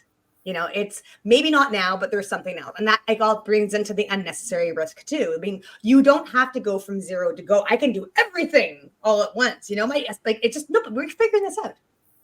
Right. And if I have triggers, I'm going to try to avoid them as much as possible until I know I can handle them. Right. I love it. Yeah. I love what you're saying. What else we talk about? Oh my God. So we think we can sum up. I think I'm going to be ready to sum up because we're really on time. This is awesome. So I want to sum up. I'm not done yet because there's still stuff coming on because I want to talk to you about things about what's going on and for the next session to you guys as well. Because I got some really exciting things going on. So the sum up, I want to go through for the people who are still here because I know this has been a long session. That sometimes it happens. But I want to sum up. I want to ask you guys, what have you picked up from each other? Have you been either from yourself or from others? What are one of the most significant discoveries or insights? And I want to put this specifically for self-care and keeping your sanity during the craziness of the chaos of solo parenting. What is something you've learned or you've discovered that you can use going forward from this? Right? Actually, Janine, are you still there? Yeah, I'm still here. Can I voluntold you? Yeah, I think the biggest insight is that I'm not alone. Like everyone is going through the exact same thing. And I think that gives me, because you do feel like you're on a different planet and no one can relate. So I think the biggest thing is just really leverage the friend tribe and ask for what I need, which is really childcare right now because I need a break from them. And so one of the parents just picked my kid up. So I'm free. I'm alone in the house probably for the first time since he passed. And this is fantastic because my son never leaves his room. And just the self-care that now that I've gone back to work, I'm have to really struggle. I'm gonna go to a sound bath in an hour. So oh my goodness. Yeah. What that's like. I've never been to one. Yeah, it's good. It's good. Yeah, just struggle with self-care and ask the friends for what you need. Yeah. And I didn't be able to say to yourself, this is what I need. Like just being self-aware enough to be able to say, yeah, I need this. Yeah. Have the bravery to say it. Mm-hmm. I love it. Mm-hmm. Jennifer. Well, actually, I'm going to go back. I'm going to go back bottom to top. Rachel, what about you? Yeah, I mean, it speaks volumes that I'm halfway across the world from the group of people who know me best and can understand me best. That's this group, by the way. And I think, along with your sort of motto, Sarah, of, changing the whole taboo thing one window at a time. And I actually, this group is so supportive. To know that like I've always said to you, I mean, when we're talking amongst ourselves, you don't have to look at your words before you say them, because somebody might misunderstand, or they might, we all know, although our situations and circumstances are very, very different individually, we've become our own little online village where if at any point, and it's actually really good that we're on different time zones, because at some point there's always going to be somebody about online to answer a question, to be, I'm ranting and someone will be like, oh, it's okay. Someone will be there. Someone will look at it. And we know this. It's not like, 9 to 5. Oh, no, 5:30. Nobody's going to. It's amazing. It's, and it's, for me, maybe it's a bit of a benefit that, when Rob died, we were all sort of in the pandemic and it was all, nothing was face to face, because then you didn't have to go anywhere. You can just turn up online. Here we are on different time zones, all together, united. It's the whole thing of, united we stand, and it's, for me, it's the highlight of my week. Genuinely, the highlight of my week, coming together with the people who have become friends because we're all in it together. And I think it's really important to have that. I think it's one of the things I was thinking about before too. But there was a point. I mean, you and me. I think everybody here, you and Rachel, you've been here the longest. I mean, people come and people go, and right now you are one of the longest. You are the longest person. And there was a point during the Christmas break where we took a couple of weeks off, and we both felt it. It was really. I mean, it's really good to be able to have that connection, even if it is like literally across the pond.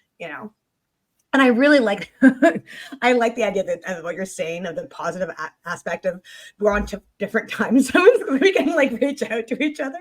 I mean, that's beautiful. I love that. I think it's awesome. We do. It means something. Jen, going up to you. So what was from this particular session today? What have you discovered about yourself, or any insights you've gotten? Well, I love the fact that I'm not alone, and I know I'm not alone, but it's nice talking to others who are in the trenches with me.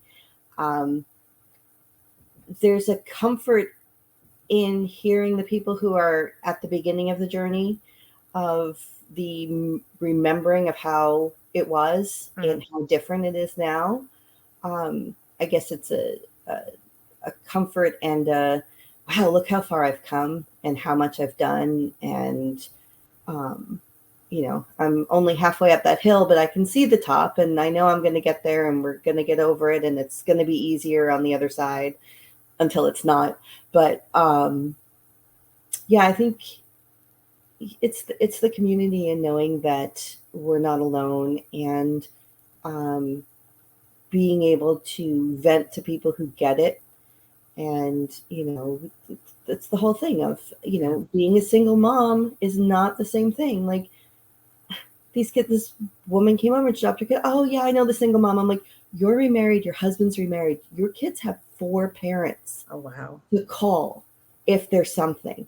My kids have me. If they can't get me, they've got nobody.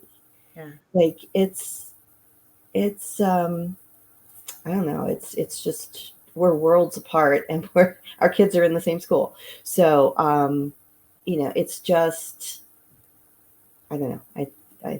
The answer to your question basically is that we're not alone. Yeah, that comes out so often. I think it's honestly, it sounds so trite, but it's just honestly why I started doing this, because I did feel completely alone. I was 37. There's nothing who understood what it was like to be a widow. I mean, everybody I knew was I tried to find widow groups out there, and everybody was like 65, 70. I'm like, I'm not related to anybody. Like, sorry. I was only parent. I was taking care. I mean, I had like little ones, right? I mentioned this before too. Everybody I knew was just starting their families. I had just started my family, and then my family's changed. And poof, there was everything. And so trying to rebuild that by myself was incredibly isolating. And it wasn't until 4 years later that as Janine said, all of a sudden I started opening myself up and looking, and I saw them everywhere. And have you seen the bigger group right now? Like, we're like over 5,100 people. Yeah. Like, I think part of it is because I'm starting to be a lot more out there. And it's so true, though. The more we talk about this, the more we're like, oh my God, but this is why we have to talk. And this is why these groups like this is so important. This is why, like, even having a bigger group is really good, but having these smaller, contained, beautifully safe groups are so important. So we can just go, bleh. And I love the fact too, that we are all in the different parts of our journey, because there's also, it solidifies the fact that there isn't any kind of set, this is the way you do things. We kind of bounce all over the place, and we get like encouragement from other people to go, hey, it's okay. And you can go back and you go forward, and it's all right. Right? You're ready for your way. All right, keep going. So I want to share some things. So again, as we mentioned, I mean, anybody who's here, I want to reiterate with you, everybody who is here watching, everybody who's here, just to reiterate what we are. This is Rise Like a Phoenix. This is our group together. I started this about a year after I started the main group, specifically for we can actually have these smaller get-togethers. I swear to God, they have been magical. We first started out, there's just 2 of us. We've now grown. There's like 6 or 7 right now, which sounds really big, really small at the same time. I want to expand that. I want to make sure I am going to be a cap. I'm pretty sure, I have no idea in my head what's going to be, but it really depends on the people. But I do not want it to be big. I certainly do not want it to be 5,000 people. I can't do it. And the reason why I did this too, because we want to help each other. And for me, it was also knowing my limits. It's knowing that I can't be there for everybody if nobody wants to help me. This is the people for why we are here together, and why this group is so special is because our fog is beginning to lift, no matter where we are in our journey, and we are focused on learning to move forward. We're not just bitching and complaining, and we can certainly help though. And we can bitch and complain, but it's so much more than that. We are moving forward, and we're learning to like maybe we can do this and have that encouragement. And this goes back to the fact we're not a general complaint group. We have productive discussions. As I mentioned before, I'm such like, this is what we're going to do. This is not just fluff and buff.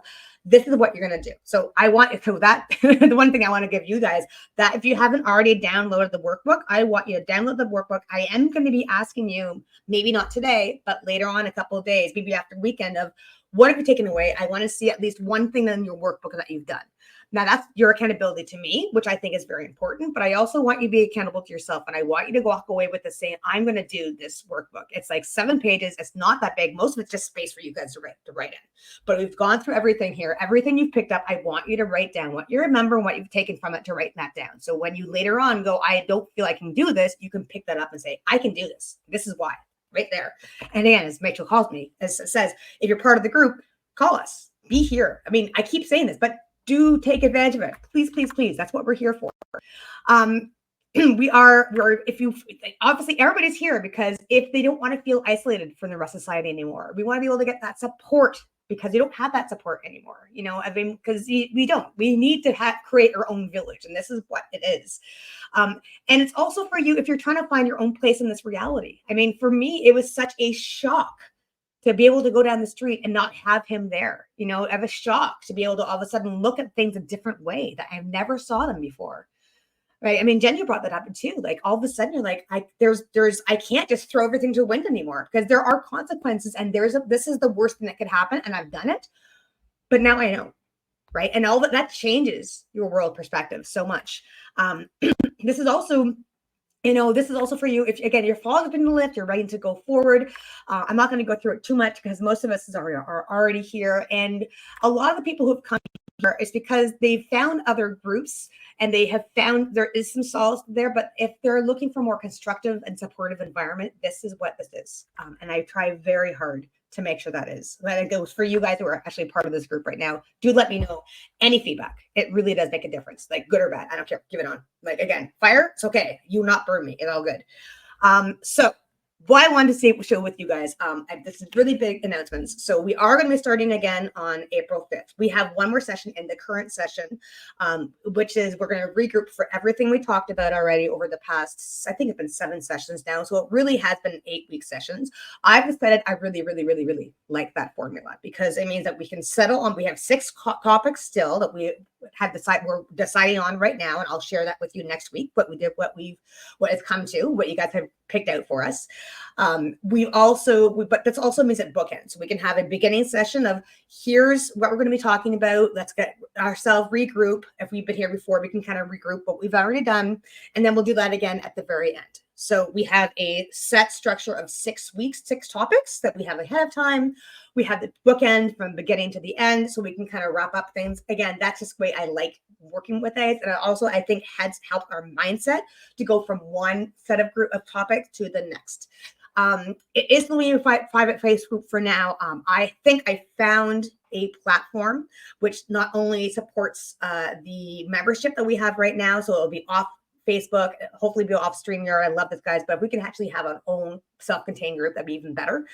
Also for privacy reasons, that makes me feel better than just be part of Facebook. Don't tell them that. But also the other thing that opens up for me, and I'm so excited to share this with you, besides the fact we have weekly, okay, we're going to really quick, I'll go to bonus this in a second. So we have weekly group coaching calls. We have our weekly topics, which I'll talk about 6 weeks. We have actionable steps. I've been starting to put workbooks together too for you guys, which I was a new development. Before I only had 1 or 2 for the whole entire session. Now I'm trying to get out one workbook for a week if I can. Some of the heavier topics, I'm putting those together. I already have them. I am moving everything from Facebook to even Google Drive right now. It's a bit little tricky. It is there. I promise you, you do have access to them. You will continue to have access for them for a lifetime. That means if you want to download them, have whatever. It also means any kind of updates I make to them, which I will be making to them, you are going to get as well, because that's last lifetime, no matter what. You're going to get, if you ever want on-demand replays, they are there for you to take your advantage of. If you are part of the group, you might or might have not noticed that when you go to a video on YouTube, you are also subscribed to a channel which has some of the Phoenix stuff that we've been doing over the past 2 years. And that's part of the library that I was referring to before. I don't think I've actually told you, but it's there. It's already been there. It has been in the Facebook group. Almost everything's in the Facebook group already. Everything is now transitioning to YouTube. You'll be able to have a channel. You can take a look at that too. Okay, so there's stuff there you can use. Go to the YouTube channel. There are other videos there as well for the general public, but there is specifically a Ride Like a Phoenix channel. If you ever want a transcript, do let me know. If you ever want an audio playback, do let me know. These are available. They're only available on demand because frankly, they're a pain in the ass to get. They cost me money. I'm not going to put money until you guys want them, but they are there. Okay. Then the more people I have wanting them, the more it kind of makes it easier for me to say, okay, this is totally worth it. And eventually if you guys all want it, that's going to be not there. So speak. If you want them, speak. That's not just for you, for other people. My kids all get mad at me. I'm like, I always complain about how expensive food is. And then that doesn't mean you can't ask for food. Ask for food. Just do it. Okay. So you'll get to grow your confidence. You'll get to find your soul parenting support. You get to share your unfiltered stories. You get to meet people who get it. You get to move forward. Again, after this session, I'm going to be asking each one of you off stage, offline, about how you felt from this to get more feedback. But I want this to make it be an easy yes for not just the people who want to join this next session, but for any of you who want to continue for the next couple weeks or beyond that, because there's more things coming. I would love you to make this an easy yes. So if you need to help finding the time, if you need some personalized support or whatever it is, I want you to reach out so we can make this work for you. Okay, because I know how important this is, and I want to continue this journey with you because you've also been here, and I can see even for the guys who've been here for only this couple of weeks, how much, honestly, I can see the light in your eyes at the end of each session, and it is glorious. And I really want to be able to help support you going forward. I want to make this an easy yes for you. So breakdown. As you know, this is everything we talked about before. The big thing is that we're moving to 8-week sessions. This also means, if it goes even further, is it here yet? Okay, yeah, really quickly. So bonuses, grief assessment journey. If you probably already had that already. We did it at the very beginning of the sessions. If you don't have that, do it. If you haven't taken advantage of your one-to-one coaching call, do take that now before the end of the session, so we can run and kind of regroup through everything we've learned. We'll go through the new life priority planner that you would have gotten at the very beginning, because now it'd be even more if you want to do it again to see how things have changed in your priority list from where it was before and where it is now, whether that means from the very beginning of your life, of your widow journey to where you are now, or even how you've changed over the past couple of weeks with me and with the rest of the group. Again, you have unlimited Voxer access while you have this membership group. I've seen other places, they have like, and maybe they'll change later on, but right now it is unlimited. Other places will have like a weekly or a monthly or office hours. It's open. Take advantage of it. It's 2:00 in the freaking morning. Take advantage of it. It's not going to wake me up. I'm a heavy sleeper. Just know I can't get back to you at 2:00 in the morning. I will get back to you. There's a Liberty Library. Again, I'm moving that all onto YouTube. There is a link in the Facebook group now. I can give that to you as well of all the things I've done over the past couple of years. It's over 60 videos. Again, don't pick, if you need help picking and choosing, get in touch with me. I will help you. There's stuff there. And again, the one-on-one is there. If you want more private stuff, we can do that private one-on-one stuff. There is also those programs available if you want that support.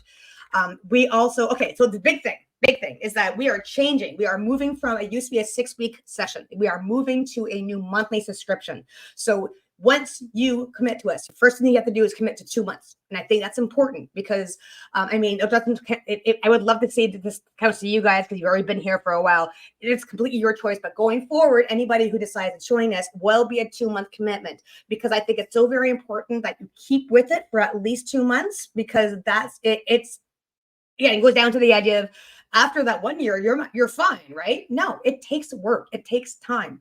I don't want you to put in a year commitment to me or to this group, because I have no idea what's going to go on next in your life. And if maybe things will change as I go for right now, but for right now, I would like to make sure that you have a 2-month commitment. Again, that's only $55 a month, which will kind of take care of everything in this, and it will be month to month. Okay. And once you finish the first 2 months, it is month to month after that. You just give me some kind of heads up. So in that time, so I can actually like stop the payments. That's there. I think I got to check on that, how much it is, but it's like about a week or two ahead of time. Okay. But that being said, I would love you to continue with this because there's so much, and I don't think I've put it in here, and I think I can tell you right now. And was that what it was? Okay, so I told you everything good. Oh, that's what it was. I just remembered. Okay, because once I move into the new platform, why I'm so excited about this, and I haven't put it into thing. You're only going to hear about this right now, right here, is that you're going to have the group access in this new platform, but you're also going to have access to all the other programs that I've put together. And this stuff includes stuff like raising your resilient children right. Oh, sorry, you're raising your fatherless. Raising your a whole bunch of things. There's the raising your resilient fatherless kids. There is your raising your grieving children right, which is a whole bunch of other things. There is connecting your heart and mind, which is another presentation that we have done before. That course. I have so many different courses, and they specifically go down to 2 different things. There is actually 3 different things. One of them is a solo parenting aspect, which I can help you with that. One of them is the trying to find yourself as a widow, which is another thing altogether, more individual. And on top of that, there is the trying to help your kids as they're grieving through the process. So there's 3 different levels of that support I can give. Those courses will be available. I haven't decided whether it's going to be full blown or just parts of it, but they will be available for you if I decide to be like, if you might even have I don't have to decide, but they are going to be there. I'm still working out the details, but they are available to you. Most likely going to be at least a discount, if not free. Okay, it probably will depend on the program, to tell you the truth. But it's exciting because I have like 7 of them that I get to share with you guys, and then it all comes with a subscription.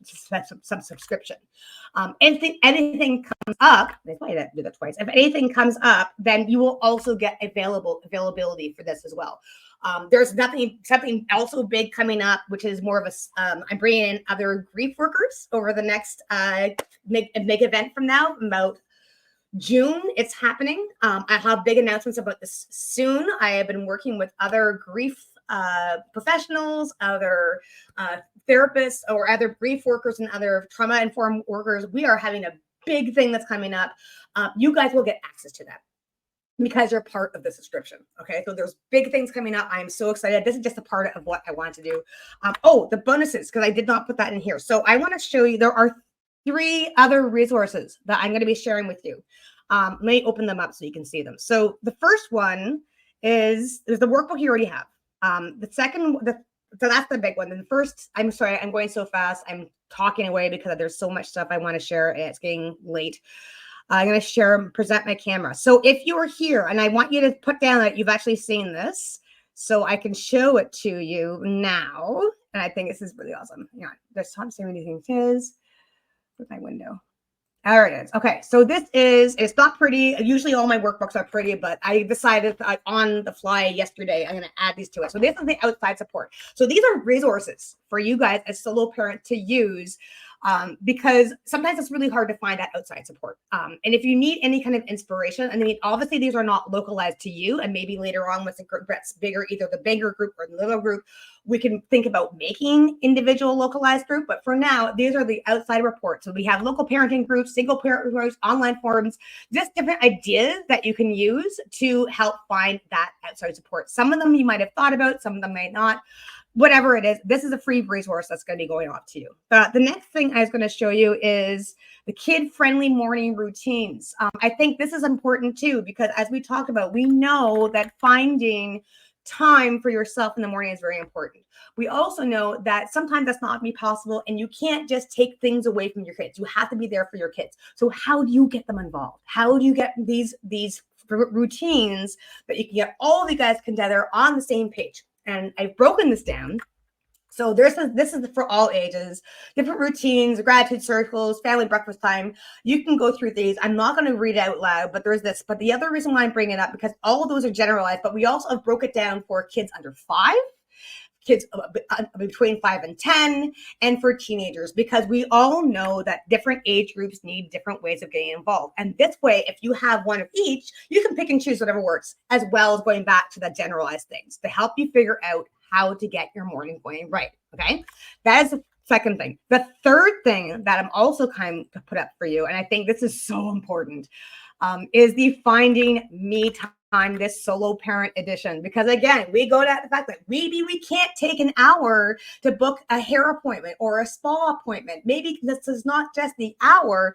We got to get babysitters. We got to take into consideration transit time. We got to take into consideration how much time is going to come, how much time we need to get there and back, babysitter time, gas time, all that stuff. How do we find time that is realistic for us as solo parents? So I put down a list of all the different things that you can do for yourself, bring or without the kids, right? It's up to you whether you bring them or not, but these are pretty much all kid friendly as well. So you can find time. So if anybody says, oh, you can't use the excuse of it's always me all the time, I can't do that, I have the kids on.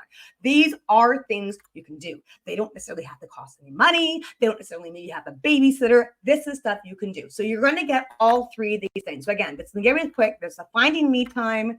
There's the kid friendly morning routines.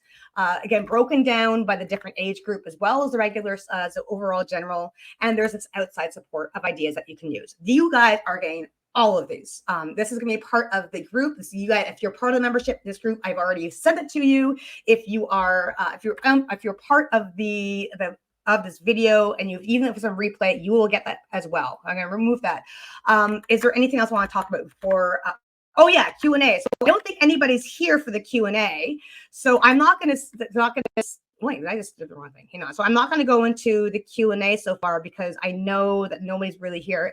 But if anybody here on the replay has any questions and answers, do take advantage of it. Put your questions in, put them in the comments box. We will get back to you. I personally will get in touch with you to ask any questions about what it means to be a member of our group, but also if you have any questions about the workshop whatsoever.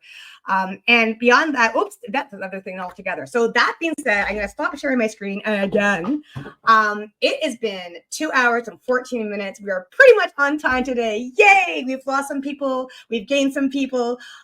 You guys are wonderful. I want to again thank you once again for sharing your stories, for being here, for being vulnerable, knowing that your pretty faces are being shown to potentially other people. But I think it's also important because that also goes down to me saying, I'll keep going, we have to be loud and we have to show people that they can do that. And we have them to know that there are places like this where other people are there. So, and again, individually, even anybody of you here, please get in touch with me. Our next session is next week. It is our last session. I'd love to talk to you more individually about whether you are continuing, how we can make that happen, any kind of feedback. And then next week, I'll also show you, I'm going to be sending out an email later this week about what the topics are going to be for the next session. Okay. Bring it up to you. You guys, do you have any questions for me before we log off for the day? The only thing I wanted to say is you said about like with the bigger group, the nice thing about this group is putting a face to the name. It's not just, oh, I'm replying to a comment from so-and-so. That's a good point. And then you can, all right, if you wanted to, I suppose on Facebook, you could click their name and look at their profile picture. But this is real life. As it happens, we can be vulnerable. We can be emotional. We can be whoever we need to be and not be judged. And I think that is just, that's like priceless. That, because I mean, I don't know about anybody else, but there's always a little bit in time where you think, oh, am I being looked at in this way? Or, you know, the widow thing. But it's nice. It's, you know, breathing space that, you know, you just can be who you need to be. And it's lovely to have faces to names. And you know, over the course of the sessions, we get to know each other. We get to, you know, and then you become friends, you know. And it's sort of that for me is that full circle thing of out of tragedy comes something that's really quite nice and supportive.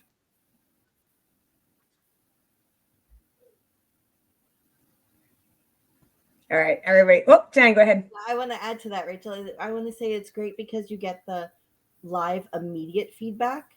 Because yes, you can post something, but someone might not see your post for 3 hours, or they might respond in an hour, but you're busy doing something else, so you don't see it when you were right in that emotional space and needed that live give and take feedback. So this group really gives us that, and you know, it puts us in the mind frame of the work right now, and I think that's great. To go back to the concrete abstract thinking too, I think it's sometimes the right now is what we need. You know, we can think by big term because we have to think long term, because we've gone through the fires and we realize what the big consequences are. So now we can see the small little consequences too. And it's so easy to be still in our head. But to have that space to go here, concrete, this is what I need, I'm asking for it, and to get a response, like that is so important. And I think, and not having that response, I mean, again, we get so used to having that somebody else there to like throw things off of and get responses back. So to have a space where you can go, here, take this. Can you do something with it? Oh, wait, and responding to me. Oh my God, just having that connection, I think it's so special. And I get it. Like I've been doing, I think we all get something from this.